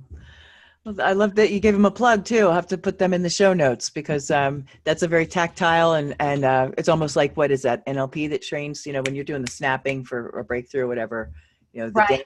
dancing, it anchors it. So what a cool way to generate change in someone, and a couple especially. Yeah, so that you continue to love your partner. Yeah. And you work through those issues. Yeah. And I think what we know at as we get older that we look back, you know, we go, oh, that's what that was caused by, or, oh, that's what, Yeah. you know. Yeah. Yeah. I'm so thrilled to talk with you. I could keep you on so much longer, and I won't. Reluctantly, I won't. You're so cute. Tremendous reluctance. Where can people get more from you? What's the best way to reach The you? easiest way, Alexis, is to go to knowthename.com. And if you're driving when you're listening to this, because I always think podcasts are great to listen to in the car. That's right. You're driving and can't write it down, and you get later, you think, oh, I need to remember the name of that site. I need to know the name. And you go, oh, yeah, that was it. It's knowthename.com. And there's a contact page. There's actually on the services page where you can schedule yourself. You know, Okay. you can just go in there and see what's available, schedule yourself, and it'll ask you the questions that I need to know so that I can do the bang up job for you. So I do my work ahead of time and prep for a session before I'm on the phone. So that would be a name analysis session? Name analysis.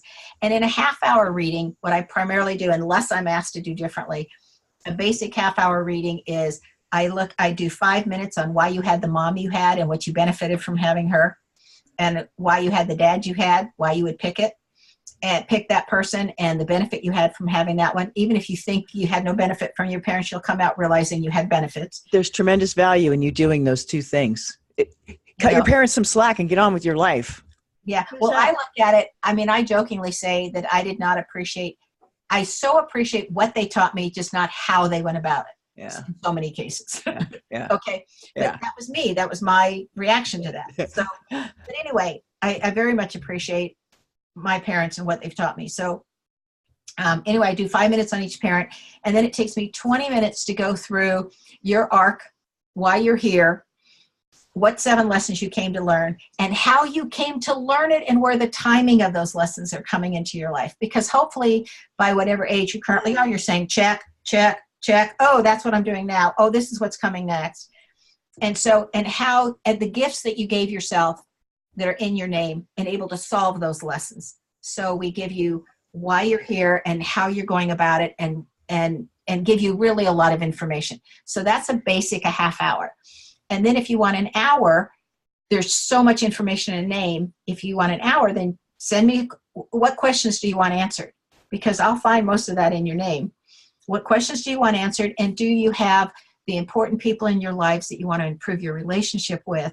Give me their name also, and I can literally say, you know, this is where when I'm comparing the two names, this is where the problems are, and this is how to fix them.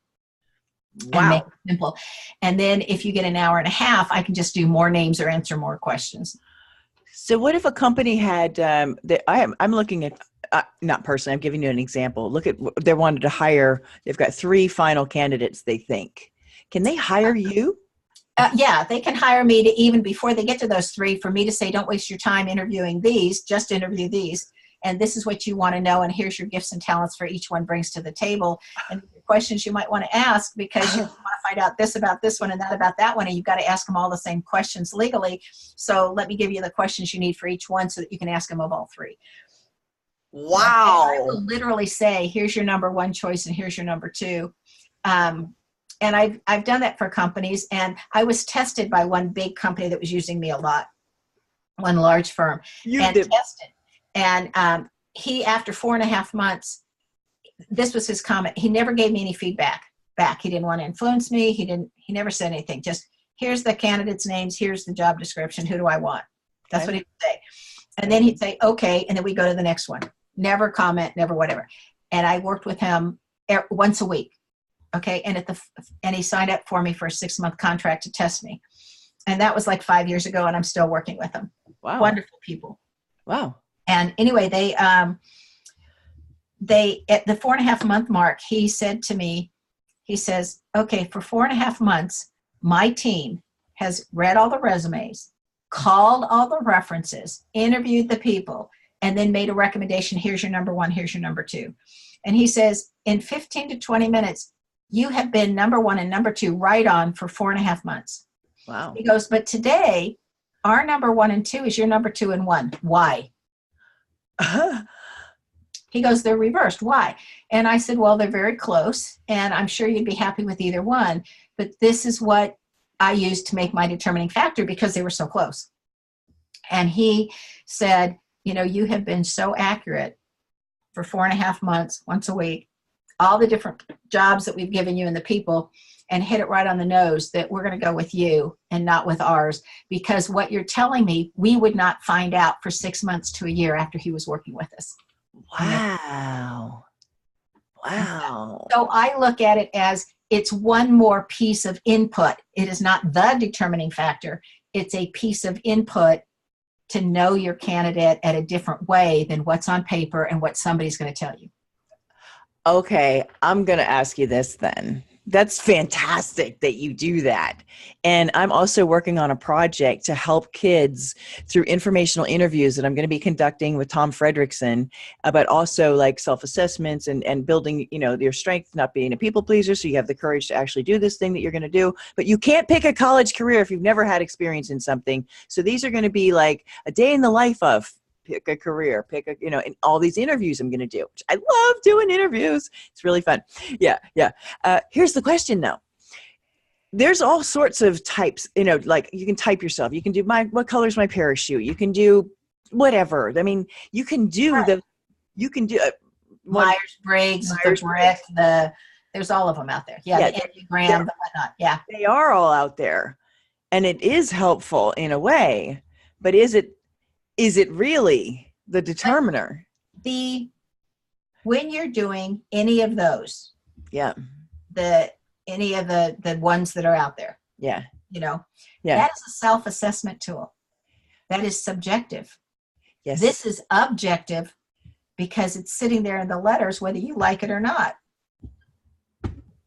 And you're not going to cover anything up. You know, it's all exposed because it's right there in the letters.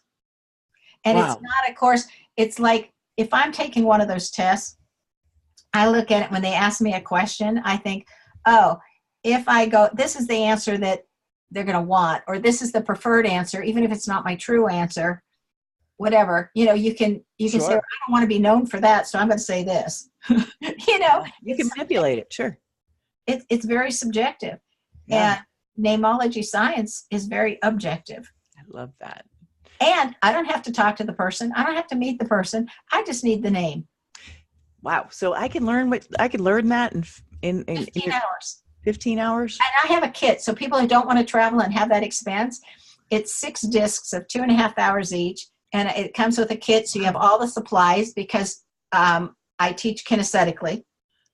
So as you're listening to the disc, it'll tell you what to do with the supplies.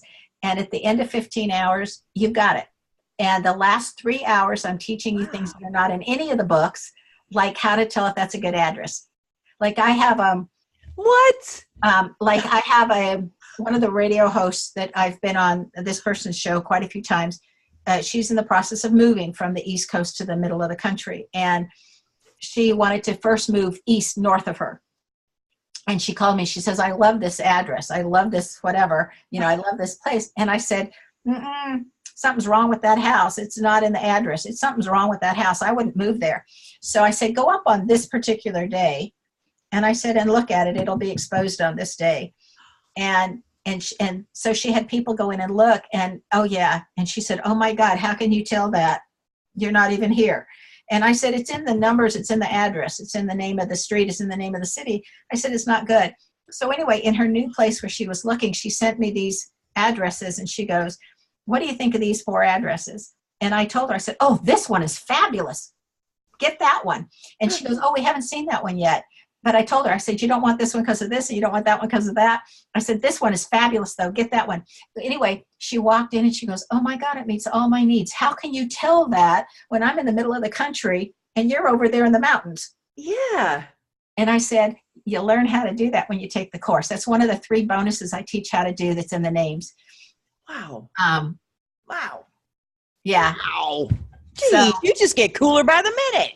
So, but you can do that. You can help people so much knowing that stuff. Right. You say, this is what's good. This isn't what's good or whatever. Yeah. Yeah. Okay. So we've got, you know, you can do it with addresses and I'm hoping that I can help them with careers. Oh, yes. Because you look at their gifts and talents and you say, what careers? Now you have to have some knowledge for that one because you have to be able to say what careers use those gifts and talents. Well, there's plenty of, I mean, that's part of what the interview series will do, right? It'll Right. say, And it's like, okay, so, but here's your gifts and talents. And then because I've been around so much and in different places and have gotten to interact with so many people, I will say when they do a reading with me, I'll say, here's the gifts and talents. These are different careers I'm aware of where they're used. there you go. So have you thought about this? Yeah. But the other thing is too, let's say you're moving and you go, I have no idea where I want to live. Well, I say, give me a region of the world, because there's a lot out there. And I'll tell you within that region what matches your name and the other names of the people that you live with, so that you can have harmony when you move there, that city will. Okay, so I'll give you one example. That's nuts. After the Katrina came through, I had been down about a month before giving a talk in New Orleans area. And there were a lot of people there. And I said, guys, I don't know why. I said, I don't know why, but I see a ton of you guys are moving. And I don't understand why, but I know that you're moving. I said, so what's going on? I see all you guys moving. It was a month before Katrina came through. Oh my gosh. I don't know what the reason is, but I see that you're all moving. And so, and this one lady says, I'm not moving. My son's in this school and my son's in this private school and and there's no way I'm moving. And I said, all I can do is tell you what I'm seeing. What your name indicates to me, because it gives you breaking points, like when you're making transitions. And I said, so many of you guys are in the same transitions and I said, and it's so many of you that something's going on. So if you're considering moving, do it now. Because something will happen. I don't see that many with the same thing in the same area unless something's coming. Anyway, a month later. Did they move? Two of them did, but not the rest. Wow. Anyway, Katrina came. Wow. And they were all moving because their houses were gone. Wow. And so then they called me and they said, where should we move? That'll work for the whole family. So I did that service for them for free because you're already devastated, whatever. Right. And so anyway, and I told them, I said, even their friends that haven't seen me, they can call me. It's fast for me to do it. Just, let's get people moving in the right places for them. Oh yeah. Good on you. But this one lady that was like, I'm not moving, my son, whatever, she called me and she goes, we're having to move because of this. And I said, for somebody who's not moving. Okay. And I said, it looks like the Nashville, and right outside of Nashville, there's a certain area. And anyway, I gave her exactly like where outside of Nashville, but I said, it's the Nashville area, but it's in this section of it. And I said, I think that's where you're moving. And she says to me, she goes, I grew up there. And like, I know that, how do I know that? I don't. And I said, well, that looks like your area where everybody in your family does well. And she goes, my sister lives in Memphis and we're going to go there. And I said, let me do Memphis against all of you guys' names, right? And I said, you don't want to go to Memphis. Your kid can be in the wrong place at the wrong time and get shot. I said, I wouldn't go to Memphis. I said, there's a death thing here with your child. Oh my God, it's in the name. I wouldn't go there. And I said, but you know what? She goes, no. And I said, hey, I'm just being nice to give you information. Take it, leave it. Doesn't matter to me where you move. I'm happy where I'm at, And so anyway, I love it when they ask for help and then they're in resistance, Sounds like that was her style. It's her MO. But anyway, go ahead. But it's like, no, you're paying me to give you information. I'm giving you the information. What you do with it is totally up to you. That's right. It's not my issue. It's like, I don't care. Take it, leave it. Right. My job is to give you what I see. Yes. So anyway, they moved to Memphis and they moved in with her sister temporarily until they could find a house. They hadn't been in Memphis 2 weeks when there were gunshots fired. They all hit the floor. There was a gang war outside of her sister's house in the street. Bullets went flying. Everybody, thank God, was okay. But that's because they all hit the floor. And she called me up and she said, this is what just happened. Where is it outside of Nashville we were supposed to go? And I said, I don't get any joy in being right. I'm just glad your son's okay. Wow. I think it was Franklin. the Franklin area outside of Tennessee. And they moved there, and their son got accepted to Vanderbilt and then went on to graduate school. And I mean, it all turned out beautifully for him. But it's like, it's all in the name. That's what I'm trying to tell you. It's so much information in a name. It's just like, that's why I say, what questions do you want answered? Because I can pull so much information out of a name. Where do you need me to go? What's of most interest to you right now? So, hun, is it all already done? Is it all already done? You know, are you talking about predisposition? I reckon I am. Free will? Okay, this is how I think about that. I believe that the major points in our life, that we are exposed to that before we come, and we know that they're coming. And that's why you have deja vu, because you got to see those ahead of time. And you got to think about ahead of time, what would be my best options and what choice do I really want to make that's going to be for my highest and best good. And hopefully when you get here, you're going to remember those key points, so that you're going to have an urge or a feeling that I need to go here or I need to do that. And it's a feeling of deja vu because you've already pre-seen just the very major events that are going to cause you the most heartache or the most challenge. And then how you get from one of those events to the next event and the timing between the events is up to free will. Okay. So, but the events have already, you say pre-seen, so that means it's already happened, which I mean, you've already seen how it looks like it's going to go down, but you've got free will then to modify it. But something like that's going to occur at that time, like a death, that's already predetermined. Okay, how long you've got, predetermined. Can you see that in somebody's name? You get a good idea. Really? Wow, that'd be useful. You get a good idea. And you can see whether they're going to complete what we call their karma or their purpose. You can see if it's going to take them more time. You can see a lot in a name. Well, I had a feeling I was going to die, but I wouldn't live past 37, and I wasn't doing the math on it. I didn't figure it out. It was just a feeling, right? Just a feeling, and it seemed like, oh, it's right at the year 2000. Maybe there's some, we were all scared of that year, that whole thing, Y2K, whatever. I don't know. Yeah, the fake news. So, right.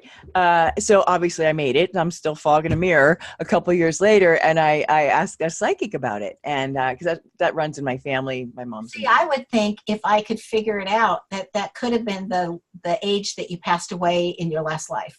It could very well be. Hey, I didn't know that. I didn't even think of it that way. All she said was, well, you actually would have. Somebody was looking at lines and she said, yeah, you would have if you hadn't taken some action that you have, because I was on a suicidal path for sure. Well, let me tell you what else shows up in a name. Yeah, tell me. My God, I'm taking notes. It's like life is a freeway. Okay. And if you look at life as your car on a freeway, and you're determining the speed, and you're determining when you're stopping at the outhouse to go to the bathroom and get more gas, and you're determining certain things, but you're on this pathway because you're on this freeway. The freeways have certain off ramps, and you can only get off at an off ramp. You can't get off in between off ramps. Right. Okay. Right. So I look at life the same way. Everybody's name has approximately 5 off ramps. And at that point in time, you have a choice in your life. Am I taking that off ramp and am I leaving because I feel like I'm so off course, I'm on the wrong freeway, I'm going the wrong direction, whatever. I need to get out of here before I make this worse and start over. Or am I going to go to the next off ramp? Am I going to stay on the freeway or am I going to take this off ramp? And everybody has 4 to 5 of those in their name that says, here's your off ramps. Until the final exit stage right, I'm done. Exit, I'm done. For whatever reason, okay, I've done as much as I can do. And I'm ready to go home. And then eventually the freeway ends at a certain point. And is that something you can ascertain as well? Get close to it. Okay. Get close to it. I was 12. I was on a plane going to visit a friend. I got all this fear. Oh no! And I wasn't afraid of flying. Done it a lot. All of a sudden, this voice says to me, "Don't worry, it's not your time." And I was like, "Okay, can I have a Coke?" So, Alexis, let me tell you what you can do. If you can see auras, and you can train your eyes to see auras, those magic books that you stare at and then you can see 3D. Yeah, That's the thing how you train your eyes to see auras. Start at either dusk or dawn. It's the easiest time to see the auras of everything around, people and plants and animals and whatnot. But you can train your eyes to see auras. Now, when you're ready to get on a plane, okay? Yeah. If everybody around you has a nice auric field, that plane is safe. They're still living. If you cannot see it, once you can know how to see auras, if you cannot see anybody's aura, Because that soul knows it's ready to leave. Do not get on that airplane. That plane's going down. their auras go gray when a person's on their way out. Well, it disappears before they get into a situation that's going to kill them.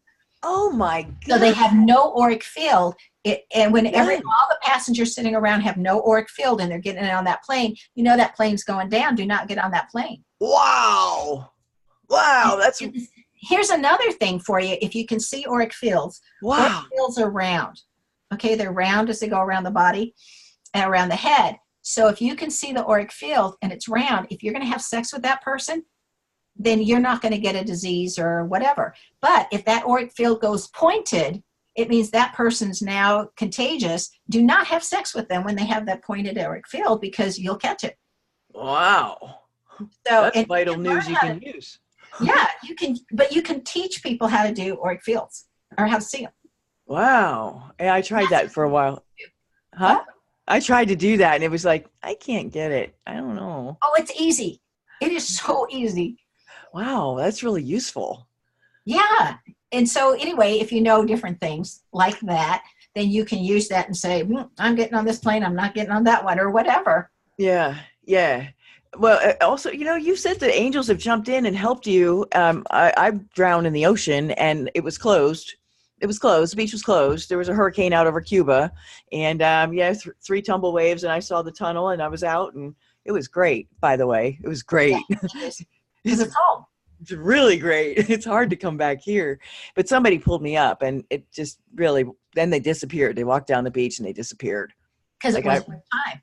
Yeah. It wasn't time again. It's like, well, hang on. Who's got the clock here? Because I don't wear a watch, Yeah. So and so that you'll know, I grew up in San Diego by a beach, lived at that beach.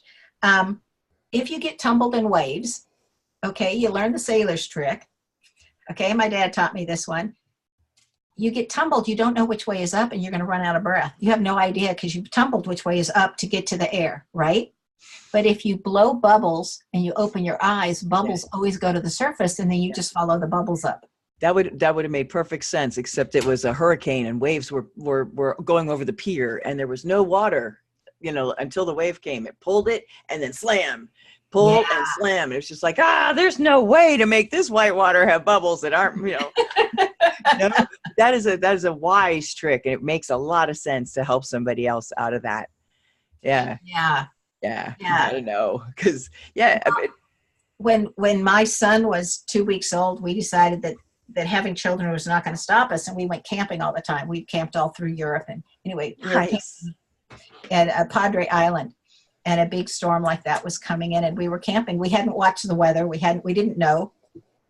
And we'd set up the tent because you can camp on the beach in Padre Island in Texas. And we set it up and the wind came and the sand kept blowing in even through the fine, screens.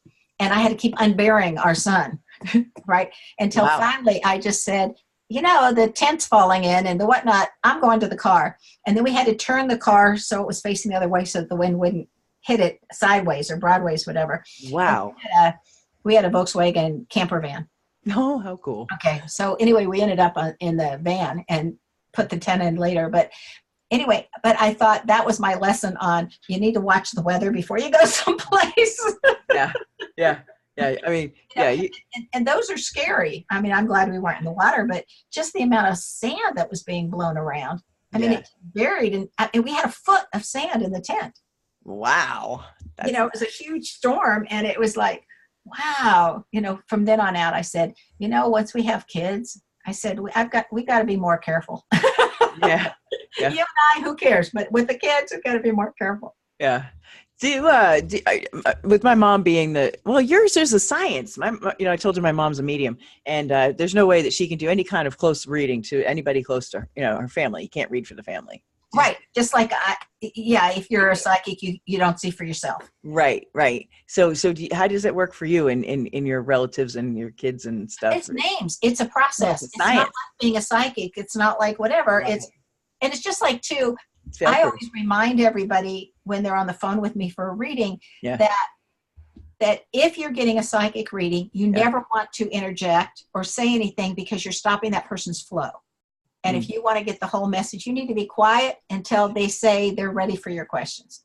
Otherwise, you're stopping the flow, and then you won't get what was intended for you. But this is not a psychic reading. This is patterns, and what's hidden in those patterns in our name getting revealed. And I do my work ahead of time. I have my notes. Okay. And so I look at it as, you can stop me anytime and ask a question, interject, make a comment, whatever you want to do, because I just put my finger where I'm at my notes, answer the next questions, what are you having coming up, and then I go back to my notes. Nice. Because it's not a psychic reading. It's and especially for those people who don't believe that there's such a thing as psychic, or that they're not accurate, or that whatever. It's not the same. It's pattern recognition. It's brilliant. It's right there. Brilliant. So you can read for anybody because it sits right there. In fact, one of the ladies asked me just recently, she says, can I get a copy of your notes? Besides the reading, because you get a tape, you get I send a CD and I send an email. So you have your own downloadable copy and you have your CD. And then I take it off of my computer so that you have your privacy. Okay. And so she says, I would really like your notes. And I said, well, once I shred them, once the reading's over, so that no notes exist. Right. I'm very into, I think from being a school administrator, you got to keep everybody's privacy. Right. I mean, and that's very important to me. So anyway, I said, I don't have them. And I said, besides that, they wouldn't make any sense to you, because all of it's in codes of which letter combinations I need to be reading or what I need to say. So underneath mom is just a bunch of letters. It may say E last, which tells me it's the last letter that's E I want to talk about, or it may say AR, it may say whatever. I said, it's not written out. It's just key things for me to know, because I know what that means. It'd be like shorthand.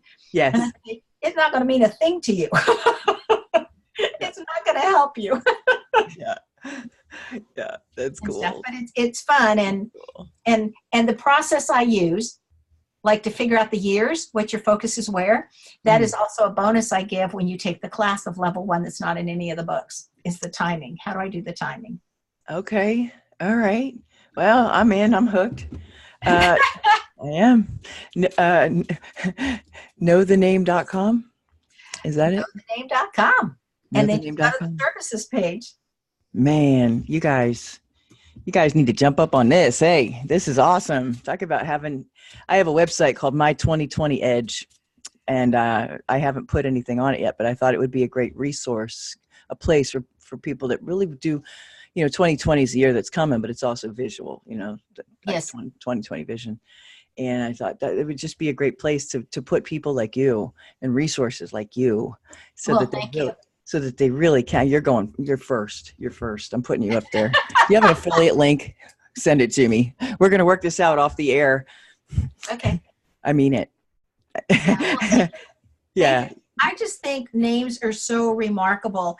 And I look at how, and again, it comes back to my spiritual foundations, and it comes back to, look what the Creator gave to us. Yes. The Creator gave us palmistry. The Creator gave us handwriting analysis, I think is very accurate. They gave us astrology, and that depends on the skill of your astrologer, but it's there. Yes. And they gave us like facial, that's a fancy name for face reading. Yes, there is. Yes. Physiognomy, I think is what it is. Anyway, they gave us, so many ways of helping us figure out why we're here, and I honestly believe that namology science, under some name, whatever it was, must have existed at some time in the universe. Mm-hmm. For me to be able to recreate it and going through my system of looking for patterns to figure out what it all meant and what it all is. But I think it must have existed at some time in some place for me to recreate it and bring it back. And it's one more gift that the universe has, and our Creator has provided for us, to help us get knowledge through these time periods that are so challenging, and what's happening in the world that's so challenging. Yes. and to be able to get through and have understanding and progress and not get lost or get hopeless. Oh, it's the worst. Uncertainty. And I mean, that's the opening line on my website. And it's, there's nothing worse than feeling hopeless and chained to it. Yes. Oh my gosh. And chained to it. Yeah. Yeah. And we have all been there. There is not a person alive that has not felt that at some time or another. Yeah. We have all been there. And tough. And like sometimes I'm looking at somebody's name and I'm saying, I don't know how you made it this far. Oh my goodness gracious, what you've had to go through and what you've had to learn, and the toughness and the aloneness and the whatever. And I find that people will start crying because they think, oh my God, somebody finally sees me or recognizes, and I don't have to say anything, or there's some names that I look at. There was an older man. He was in his late 70s. And I looked at him and I said, I am so honored that you asked me to read your name, because I said, your name reads that you could have been raped by your dad when you were a kid, or by an uncle, or and he just started crying and he goes, I've never told anybody.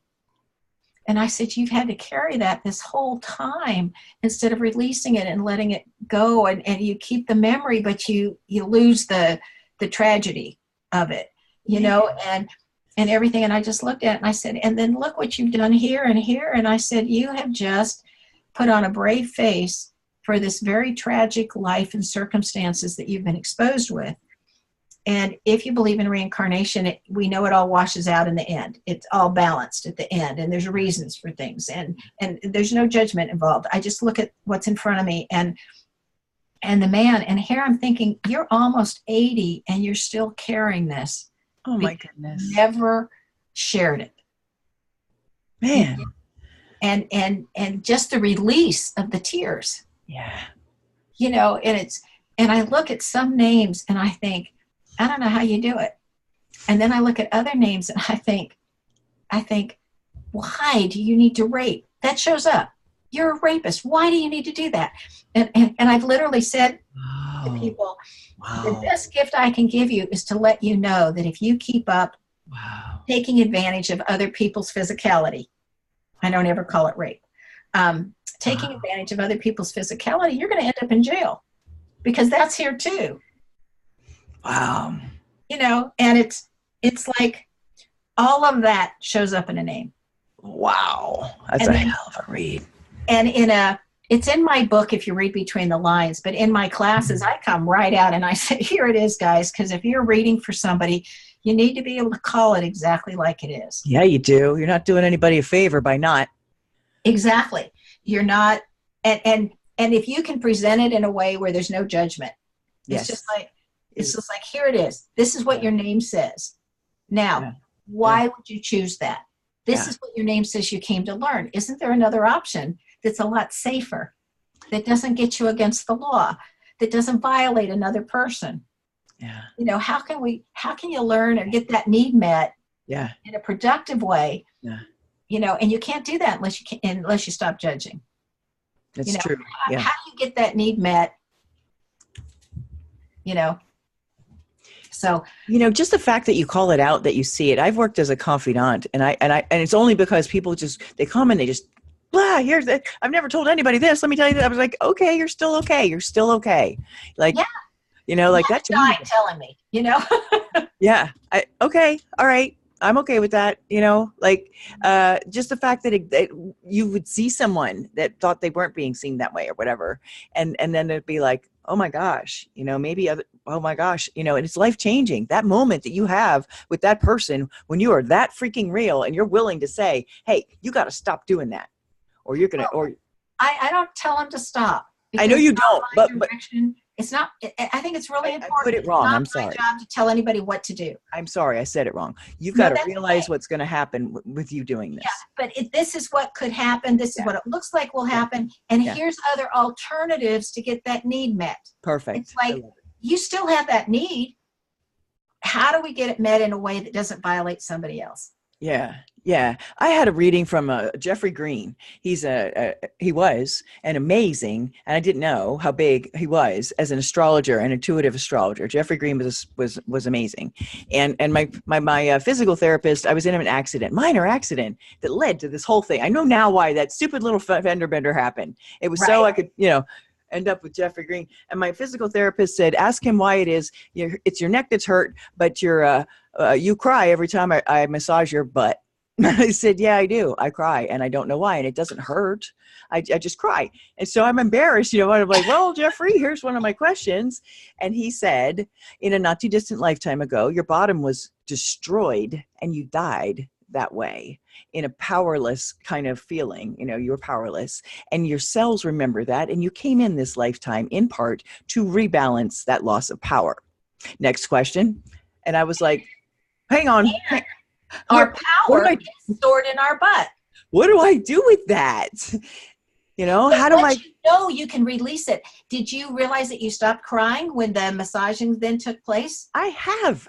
It's exactly what's happened. But I'll tell you, it wasn't a year later. I ended up in a relationship in which you would have found me pulling a submissive down the street with him wearing a hood, me wearing, a chain and a collar, because we were in an S&M relationship, and I had some nice leather stiletto boots. Boy, those were nice. And we were going to a fetish ball, and I never thought that would ever happen in my life. And I learned about that world and how much love there is and all that stuff. But it was still one of those power things, He was an annoying submissive. He wasn't good at it. But I learned about, like rebalancing some of this power thing. And it wasn't long after that the massages, that nothing bothered me again. I was going to say knowledge sets you free. The Bible says that knowledge will set you free, and it's knowing what caused it. And a lot of times just knowing of it will release that energy that's caught, and then you realize that things change. Yeah. It's just the knowledge. Yeah. And I have been, Alexis, so honored with people's honesty when I'm going through the name, with what people share, and I just think the courage and the bravery of individuals to acknowledge and release and own it. Yeah. There is, I always think that they always say, what's a perfect name, or what's a whatever. And I think it's what you do with the name that makes it perfect or whatever for you. And I really believe in living without regrets. Yes. And there's only one thing that I have chosen to do in my life that I look back and I wish I could make it better. And I've attempted with the other person involved. I've attempted and I'm rejected. And I think I understand why. And I don't blame that other person. And I was wrong. I was wrong in my choice. I was wrong in what I did. I know it. But other than that, we all make mistakes and we learn from them. And hopefully, we learn from them and don't have to repeat them. But I look back and I think I've been able to make right or overcome or not go there in the first place, so that I haven't lived a life of regrets. Yes. With that one exception. And what that person doesn't realize is that haunts me. I would never do that again because it haunts me, and I think we all have been there. We all have done something. None of us are perfect. None of us, or we wouldn't be here, Right. Right. But I think the goal of the name is to realize how to change those challenges into, something that's positive, into gifts. And how to choose that side when you see yourself going down this other side, how to choose this side, how to go the higher path and the higher route, and how to do that. Yeah. When Jeffrey Green said, you're just going to have to go figure out how to do, rebalance this. And I was like, what method am I supposed to use? Like, what is that specific? No, you'll just figure it out. It's like, okay. All right. See, and I would have said, you really want to figure it out. Power is what sits in the butt. And also what we need to put behind us that we don't want to deal with, we put in our butt. So the larger our butt, the more power we want to deal with the things that we would really like to put behind us and not have to deal with. Whoa. Okay. Boom. That's amazing. So every part of our body represents something. Wow. And if you just know what that represents, then you can say, oh, look, here, I'm doing this again. Man, that's powerful. Wow. So, wow, boy, wait, this is another show. I got to have you back. Oh, you are so funny. Oh, no. No, you're stating the obvious. Wow, that's powerful. But I wish I'd known that. yeah, but it's once we do know, then we can release. Yes. Through awareness, acceptance, and action comes change. Hey. Exactly. And that's what it's my goal. It's my goal in Know the Name, Know the Health, which will eventually come out, to be able to say things like you always were picking ND names. I don't know if you realize that. When you were saying earlier, you went by a Linda or a Galinda or I was Lorinda or Cindy. Yeah. Or Cindy. They both have NDs in them. Yeah. Okay. And that ND means that you're going to have issues with your knees, and in your 60s probably need surgery or knee surgery. Okay. So if you take care of your knees ahead of time, but if you also know that if you're having issues in your knees, depending on your left knee or your right knee, you're having issues with another person, and you're letting that get to you, and it's affecting that knee. The whole relationship. Our bodies are these incredible things. So it started for me. I want to say I was in my 30s, and I read the book, Who's the Matter with Me? Oh. And my left knee, I was going up and down the stairs all the time in the house, and my left knee would creak sometimes and other times be absolutely fine. But it would literally snap and creak. And so I read in this book, Who's the Matter with Me? Again, I like to give credit where it's due. And she said our left knee represents like a male boss or a male person that has authority over us. Yeah. Or that we're giving authority over us, Okay. because they can't take it if we don't give it. Right. And so anyway, so I thought about it, and I thought about I was the academic dean at that time, second in charge of this big high school. And I thought about it, and I thought, my principal's a sweetheart. So who is it? And I thought, it's one of the VPs that's constantly trying to tell me what to do, that literally in the hierarchy comes after me, but is the brother-in-law of the principal. So he's got a lot of influence with the principal. And so, but no nepotism here, right? So anyway, but I thought he would get to me sometimes, but I had to look at that. And I thought when he wasn't getting to me, I noticed that my knee never creaked when I went up and down the stairs. But anytime something had happened at work, my knee would creak as I came up and down the stairs. Wow. And I thought, I need to, after I read this book, I thought, I'm noticing this pattern now. Now I know how to recognize it. Now, how do I deal with, I can look back and say, what happened today that's still getting to me, literally, that I'm sitting with the energy in my knee. Yeah. How do I release this? By changing my attitude and what I'm doing or how I'm thinking of this, so that I'm different, so that then I'm reacting differently, so then my knee stops creaking. Yep. That's brilliant. That's so good. There's so many people who could avoid a knee surgery if they just had that piece of information. Just the ND. You're more susceptible, for that. I'm glad I didn't pick those names. Yeah, exactly. I mean, when you were telling me both those names, immediately I went, oh, they both have an ND. You would have given this to yourself and not knowing it. Right? Right? That's messed up. Yeah, exactly. It's like, oh, I don't like that one. And then there's certain things out there, Alexis, that it's like certain things belong to no letters, but any letter can take on. Any of us can take on. Okay? And there's certain diseases like breast cancer. Okay? It doesn't belong to a letter. It belongs to a belief system. Mm-hmm. And if you take on that belief system, and it can show up so many different ways, but if you take on that belief system, then that's the consequence. That makes perfect sense. And the one that I found the most, and I'm bringing it up like for breast cancer, the one that I found the most is when one of two beliefs, when we have to pretend that everything's okay and inside we know it's not. Like we're putting on a happy face, but we're really miserable. Resentment builds. It's a disease of resentment. Yeah. And you want out. Yeah. Well, the other thing is you want out of a relationship, but your beliefs say that I don't believe in divorce. I don't believe in separation. I can't get out.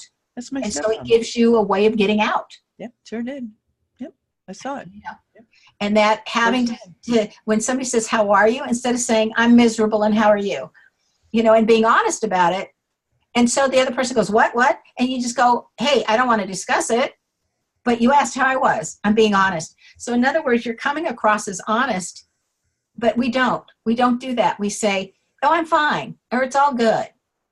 You know, and it's like, sometimes I think it's not all good. No. And how real can you be? You know? Yeah. And you should be. You should be. Well, I don't want to should on anybody. It doesn't even sound nice. I don't want to should either, but I'm going to just say this in general. I mean, what's the payoff for not being? Yeah, I think that's how a lot of illnesses and diseasements or diseases start in our body. Yes. It's because we're not willing to face reality. Yeah. And body's going to go, yo, what's up? What's up? Yeah, well, the body will bring it to your attention to say, hey, look at it. You got a choice. Do you want to deal with me or do you want to deal with the reality? And so, our bodies will tell us. Yeah. Yeah. Yeah. Hands down. I can't wait for that book to come out too. Man. Yeah. Well, it's slow in writing, let me tell you. Well, I was telling my chiropractor about I said, my lower back's been bothering me. I know it's got, it's related to some financial worries. I learned that with Louise Hay. It was a real quick rollout, back in the day, Louise Hay came out with that. And he's just looking, and I studied chiropractic. I was a chiropractic assistant. Like, I get this whole science, but I know that there's more than just money. It is the lower back, if I may. The Sure. lower back talks more than just money. And I know in Louise Hay, and I love her work. She was a Texan. And she has a park that she literally donated some land and everything. And she has a park. It's called the Hay Park. Anyway, it's I look at the lower back and I know that she says it's money issues. Yeah, she does. But I wish to say it's more than that. Okay. It's not feeling supported by the universe. Oh. It's like feeling deserted, that you're out there all by yourself and you got to do it all by yourself and there is no support. And and because you're feeling like there's no support and there's no, and that you're having to do it all by yourself, that thought and belief can stop the flow of finances. So like a solopreneur, like I mean, as a solopreneur, you're doing 17 plates in the air, like that kind of like by yourself? No, because some of those people are doing great, and they have this person doing this or that person helping them here. They're not all alone. But if you feel like you don't have a solopreneur, you have help. But if you really are by yourself doing it all. But even a solopreneur, like I would say I'm a solopreneur, but I have a lady who helps me with appointments and that kind of stuff. And I have a web person that does my website. And I got nobody. I do a lot of it. I got nobody. I have a social media person because I don't ever go on those pages. And I think they're a waste of time. Sorry, guys. It is what it is. I find them, they suck your time. So I don't even want to go there. I don't have that extra time. So, but I look at it and I think, but I do a lot of it myself, because I'm a hands-on person. But I don't look at it that way. I look at it as when you don't have the friends to confide in, when you don't have those close relationships, it often can happen to people when they move someplace and they don't know anybody. Yeah. And they're alone a lot. Yeah. And they can feel like, why am I here? Why did the universe put me in this situation with this job I don't like, or I'm not getting along with people? I mean, I have jokingly said to my mom one time, we came out of living in one of our states, and I said, oh my gosh, I've never seen such tunnel vision people all living together in one area. And I said, I really need to move and go make some new enemies somewhere else. My mom has held that line to me ever since then. Every time I move, oh, you need to go make some new enemies, do you? I mean, I wasn't being serious, but if you feel like, for whatever reason, that you're not being supported by the universe, okay, it's not that you don't have support here, it's that you don't have the universal support. You don't have a relationship with our creator. You're not getting that. That's like totally not me. I'm that person. Like, I'm the one who travels with nothing. Remember, I trust the universe. I know shit happens. It works out. I know, I do too. I travel with one suitcase. I don't care how long I'm going to be gone, up to a month or more, and it goes on the airplane with me. And I bring 3 outfits. Yeah. That's all you need. While the other 2 are getting cleaned, you're wearing the one, and you're good to go. You know. Yeah. And that way, you have primarily an empty suitcase, and so that way, if you see something along the way that you like, you're good. Yeah. And you can donate what you brought because you don't need it anymore. Anyway, I travel real lightly, but it's like. It's like that lower back is when you don't trust the universe to have your back. Okay. And that's what causes it. And the other thing that causes it is inflammation. If you think about that lower back pain, if you've been eating too much dairy, too much stuff that causes inflammation in the body, then it goes with the attitude of, what have you not forgiven? What are you still inflamed over? Oh, wow. And that's that causes that stiffness. You know, it's like some people get stiff and they can't move that back. Yeah. That's inflammation. And what so hurt you in the past that you are still carrying that hurt instead of forgiving? And then I have a different definition of forgiveness. And that is, forgiveness means you are for, not against, giving this back to the universal laws for karma and everything else to take care of, and you don't have to. I like that. That's beautiful. You don't forget. No. But you're forgiving it back to the universal laws, knowing it's going to get handled over time and space, and that person will eventually learn, and it's not your responsibility to teach them. And life goes on. True story. I like that. That's brilliant, hon. Golly, we can go on, girl. We can go on like this. You know, I just think that our universe is an incredible place, and how it's all set up for all of us to learn, and all the hints and all the knowledge between our bodies, between other people, between face reading and handwriting and namology and astrology and numerology. And I wish I knew numerology, but that's a different story. You know, but then I'd be sitting there trying to learn that one instead of just staying focused. When I developed mine, I didn't want to be influenced by anything. Yeah. And so people would say, oh, if you're into that, that's what you're doing, you need to this, you need that. And I said, no, I don't want to be influenced by anything. I need to do this from scratch, from my observations, from testing it, from what I'm getting in the patterns. I need to do it cleanly and purely. And I said, and after I finish and I got it, then if you want to talk to me about these others, I am absolutely willing to listen. But in the meantime, I don't want to be influenced. I want a pure science. I want to purely, what is it? Control. It's a control.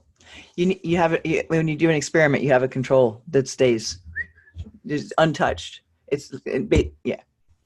And I just needed to do that so that I knew that it wasn't copying, it wasn't duplicating, it wasn't. And I have people all the time say, "How is this different than numerology?" So I had to learn something just so I could say how it was different.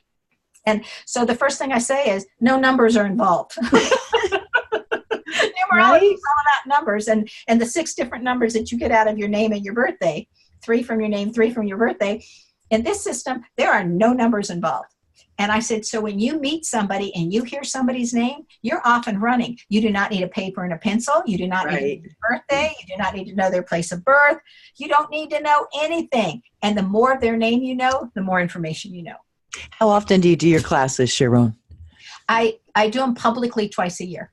Okay. When's the next one coming up? It's in May. It's right around the corner. That's like 2 weeks from now. Okay. It's like, it's the first weekend in May is level 1, and then the next weekend, the level 2 is 4 days, and the prerequisite is level 1. And level 2 is kind of cool. It's a very small class, and they actually stay here at the house. That's part of the price. And I nice to cook. And so they get to stay here, and I feed them, and we learn, and we have long days. Because in level 2, you get all the subtleties that you don't see right off the top and fast. You the subtleties that are in the name, and you learn how to work with businesses. How do you create a name for a product? How do you help somebody change their name? How do you say whether that job description is going to work with this name? You know, all those tools you get in level 2. That's very interesting. For I write taglines, headlines. I name companies. I help companies to do that. To come. It's messaging. I help them with their messaging. And what you're doing when we do it, we're looking at, like, if I help somebody change their name, Yeah. I look at what 10 things, I have them answer questions. I say, what 10 adjectives or adverbs that you want everybody to know about you subconsciously immediately when they meet you? Because I want those in the first name. And then what kind of people do you want to draw to you to influence you? Do you want to have around you? Because those 10 adjectives and adverbs, I've got to put in the last name, because the last name indicates who we draw to us, okay, and who we're listening to. And then I have to look at the birth name and say, what are your lessons? Because I don't want to introduce harder lessons and new lessons. Right. I want those same lessons to be there, but the way you go about them to get easier. So you're more successful. So I've got to look at the birth name and see, how do we enhance the lessons and help solve those so that you're still on track and you're not taking yourself off track with your new name. Right. So it's a lot of work. It's a lot of hours and time that goes in to what would be names that work. And so then we start with, these are all first names. And then based on what first name you like, because we narrow it down, then that indicates also what I need in the last name to help balance. And then we go through last names. And then if I need something else, then we've got to find it. We've got to put it in the middle name, if I need something else to balance. So there's a lot of work involved. Wow. That's heavy. Well, Wow. because once you change your name once, like I picked my own last name. I said, this married last name isn't working for me. So once my kids got out of school, I said, okay, I want my own last name. I didn't want my birth last name. I didn't like it at the time. Didn't like the married last name. Didn't want either one of them. So I said, what last name would balance me out and help? And because now I knew namology science, I was like, okay, I'm going to do this for me like I do this for others. And that's how Wyeth came about. And the funny thing is, if you want to hear this, is yes, my shaman friend who's up in Canada, Bernard Morin, who's just incredibly gifted. You might like to know him and have him on your show. But anyway. Thank you. Yes. He's anyway, I was talking with him and I said, okay, I'm going to go down and change my name. And this is what it's going to be. And I mispronounced it because I had no idea how these letters would be pronounced. I just knew I needed these letters in this place for what I wanted. And he goes, that's a very common name on the East Coast, and it's pronounced Wyeth. And he says, you might want to know how to pronounce your name. I said, okay, thank you. And I go, I just knew I needed those letters in that position. Perfect. And then I know that we're taught that we're not to ask for signs. So what? I ask for verification from the universe. Yeah. Anyway, so the night before I was going to go down. That memo. I'm sorry. Go ahead. The night before I was going to go down and start the whole process. Yeah. Okay. I asked for verification. I said, I'm asking for verification, even though I know that we're not supposed to do this. We're supposed to just trust that I am choosing the right decision because I never want to have to change my name again. Yeah. And then I've done this correctly. Okay. And I said, and sometimes too, when you're doing it for yourself, it's like you may not see all of it, So I wanted validation from the universe. So I asked for it, and I woke up on my head, so I'm sure it came to me at night, or given to me at night. I woke up in my mind with, do the numbers on it. Do the numbers on your birth name, your married name, and now this name, and see what's there. Okay. Because that'll validate it for you, or that'll give you something. I mean, I woke up with, that's my answer. So in my birth name adds up to an 11. My married name added up to a 33. My current name adds up to a 77. Wow. And I went, they're all enhancements of that birth 11. I'm on track. And the 7 is spirituality. Wow. And so, the 3 is getting along with everybody, but the 7 is spirituality. So I thought, okay, I'm good. That's awesome. I'm good. And so that's something else that I attempt to do. Do we have a compatible numbers? Because to some people that's important. So I just ask, am I also having to look at that? Is that important to you or not? Because I want the compatibility. But I literally feel like I get it because when I balance what's in that birth name into the new name, you're getting that compatibility. That's awesome. Do you also assess the names of people that are possibly going to be part of your student base? Yeah. Yes, there have been people that I have said, I don't think this is the right process for you to learn. I don't think it's in your best interest. I mean, I'm turning away dollars, but I look at it ethically. I need to say, this isn't for you. If you know, then you got to say, don't you? I mean, come on. You have to stay honest with the universe. I agree. And so I will say that. And there was one lady I tease even to this day. She's fabulous. You know, when you take my class, it includes a year of follow-up. You get follow-up classes online once a month. So it's not just the class. You get a chance to ask questions and learn more. So anyway, there was this one lady who wanted to take the class, and I flatly told her, I said, you have nothing in your name. I said, you're a very good person. I said, but you have nothing in your name that says this is going to be easy for you or you're going to naturally gravitate in this direction. I said, it's just not there. This is going to be really hard for you to learn. And it's going to take extra work. And I don't feel comfortable with you taking the class if you think, when I always make the promise at the end of the first class, you'll be able to go out and do it. Yeah. I'm telling you, you won't be able to, because it's not in your name. It's going to be hard. But I have a thing where you can retake any of my classes for $150. For any of the level 1 classes. Take it again. That's great. So anyway, I told her, I said, so you're going to end up having to retake. She ended up having to retake it twice. She went through it 3 times. She so wanted it. She so wanted this information. And I told her, man, no, it's not natural to you. It's nothing in your name is going to grab on. Was it in her name that she liked struggle? It's in her name that she's actually brilliant, but her brilliance is a different area. Sorry. We all brilliant something, according to her. But we all have some genius in somewhere. But hers was in such a different area. And I was like, and I just thought, oh, this is going to be tough. I tell you, she wanted it so badly. She worked her little tail off on it. And she took that class 3 times. Then she took level 2 twice. Now level 2 is longer and more expensive. And so it's $250 to retake it. Oh my goodness. Just because of the length of time, because you're literally paying for the food and the accommodation or whatever. But she took that twice, and I'll tell you, she's out there and she's doing it, and she's at fairs in her area, and people come to her, and she is so successful. And I look at her and I just think, you go, girl. I am so happy for you, because she's got it. And look at how hard she had to work to get it. But at least she knew up front, I mean, I have to be in integrity with myself. She knew up front, this isn't going to be an easy thing. I can't promise you at the end of the first class you're going to be able to go out and give an hour reading, which is what my promise is. Yeah. By the time you take my 15-hour class, you can go out and give an hour reading. Wow. You may not do an hour and a half or 2 hours like I can, but you can give an hour. Wow. Enough to give somebody an hour reading. And so, and at the end of the second class, you can give them a whole lot longer, And then I just did the 3rd class, the spirit one, what the soul wants this year. And the ones that took that class had taken the other 2. And they're out there being very successful, which is kind of cool. And sometimes they charge more than I do, which I just think is hysterical. Because that's what their soul wants. I think you go, girls. That's awesome. And so anyway, and it's a totally different thing. And you can give this huge name reading. You can work with businesses and whatnot. You don't need that spirit class.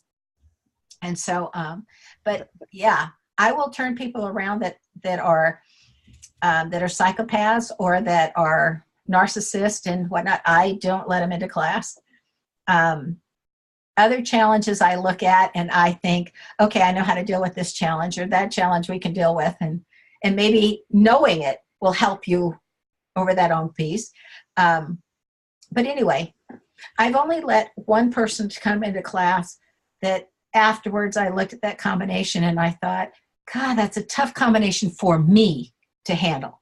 Mm-hmm. It's not a tough combination for the person, but for me, I realized this combination is tough for me. So now when people have that combination in their name, I've set up different parameters or boundaries ahead of time, just so that I'm still comfortable.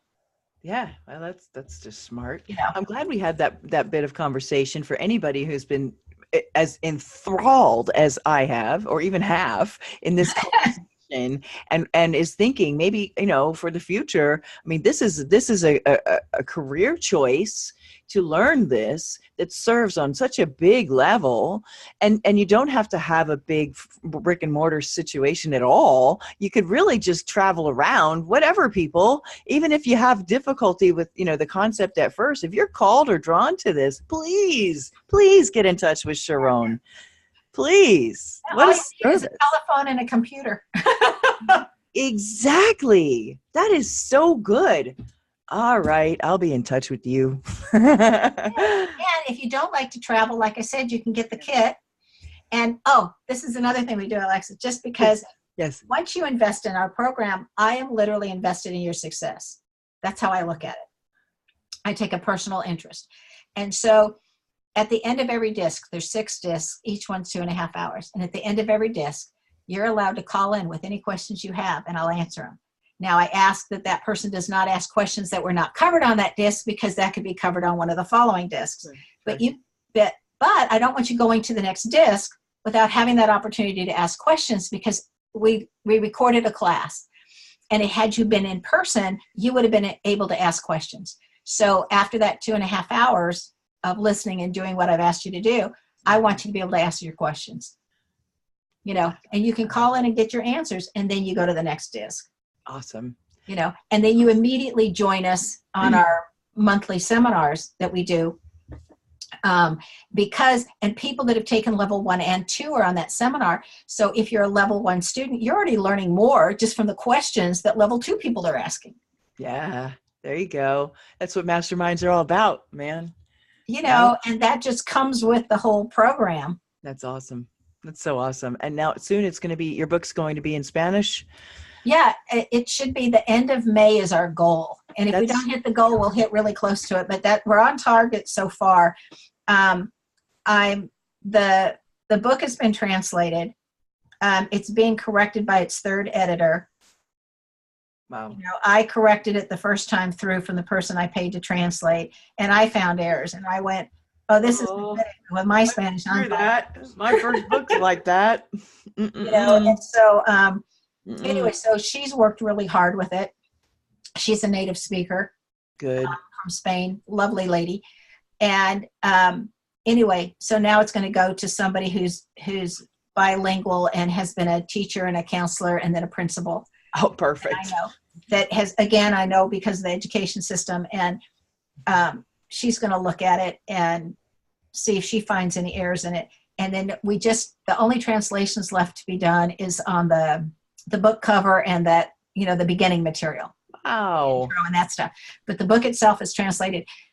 So that's where we're at. And then the minute the book part gets translated, I can ask my web designer who did the book covers to drop that in. And then hopefully then once I get all of the last part approved and those corrections made, then I can give it to the formatter, who I have format the stuff, and then be able to drop it in. So That's awesome. Our goal is in May. We've all been working really hard to meet that deadline. So awesome. Yeah. Will that be available on Amazon? Will that be on your website? That'll be on both Amazon and the website. Okay, great. Because it's a huge community you'll be serving. Huge. Well, just South Florida. Well, tuve 3 años de español en mi escuela secundaria.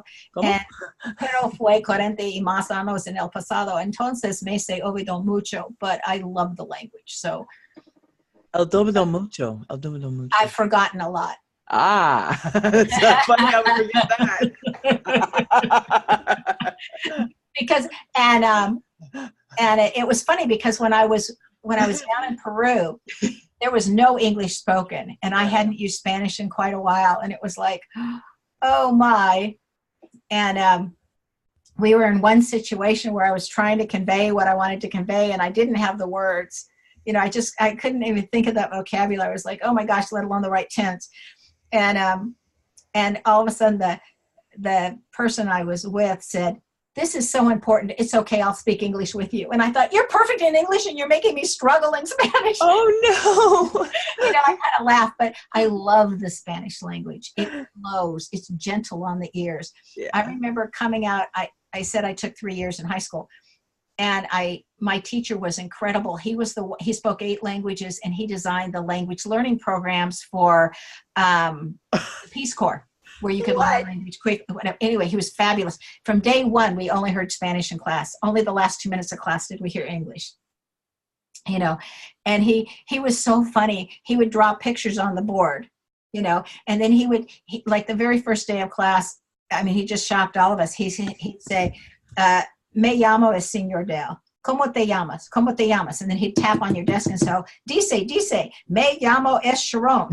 Dice, you know, and until you said it, you know, he didn't move to the next kid. And he went around the whole classroom until we learned how to say our name in Spanish, you know. And then he told me, he says, you know, there's no SH in Spanish, so you have to pick a different name. So I picked so I picked the name Alegría. And Alegría means joy. It's beautiful. So anyway, I was Alegría. And the people that only knew me from that class still call me Alegría. I love that. Anyway, it's but he was a remarkable teacher, and he started with fairy tales on the board. And he'd say, hay tres osos, you know, su papa oso es muy grande, you know, es un mama oso es muy simpática, un el niño oso, you know, muy pequeño. Oh. And he started, and we know the story of the three bears. And then he'd be drawing them on the board as he went along. And he was a great cartoon artist, you know, and he'd draw that, you know, like Goldilocks went into the house and he'd be drawing the casa on the board, you know, the house. And anyway, that's how I learned Spanish. That's so cool. That makes sense. But I just think what a wonderful way. I mean, he was a remarkable teacher for a foreign language. You know, but I'd come out of that classroom, especially because our senior year, we read the Spanish newspaper every day, and we had discussions. And at that time, we were discussing the My Lai massacre that we were also discussing in political science class in English, you know, but now I was getting the Spanish version off the Spanish papers. Wow. And so, yeah, I mean, that was so cool. And it was because of that experience that I was just telling somebody the other day that I read 8 papers a day, but four of them are not English-based papers. They don't come from the United States. Because you learn more about what's happening in this country from reading other countries' papers than from the stuff that we're being taught or told or whatever. I know. I was living in Australia when Obama visited and swore he was coming back here to make, you know, socialized healthcare. And I mean, nope, that didn't hit the U.S. press, but I heard it. I was there. I heard it. You know, you'll hear a lot more. Yeah, that's good advice. If you want to stay wise, if you're going to read the news, read the other people. Well, the thing I loved is I was down in Mexico giving a presentation when Clinton was coming down, and it was right after the Monica Lewinsky scandal, right? And so the Clintons were coming down as scheduled, and in our newspaper, it said Mrs. Clinton had another obligation and would not be joining Bill. Right?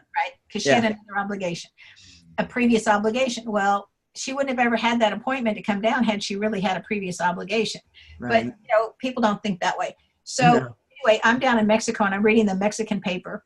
And the Mexican paper says she was so mad at him for getting caught. It doesn't say for what he did. It says for getting caught. Okay, which is a different story. Yes. That she was so mad at him that she wanted her own room. And there were no more rooms because of all the people and the guards and the social security and the other people coming and whatnot. Yeah. That hotel was booked to the brim. There was no room to be given to her. And so that's why she wasn't coming. So that's a little bit of a different story. Oh, man. Robert Frost says anything more than the truth would be too much. And it's one of my favorite quotes. Yes, that's a good one. Yeah. Anyway, I'm so grateful that you had me on your show. This has been absolutely a delight. Me too. It's such an honor. It has been absolutely wonderful. I hope that we can do this again. I would love to have you back whenever you want to. Okay, sounds good. It's been absolutely wonderful. Thank you, Sean Douglas. He went, "Oh, you changed your name. You have to know Sharon." And I was like, I know of her work. Has been a fabulous supporter ever since he heard about me and I was on his show so long ago when he had a regular radio show.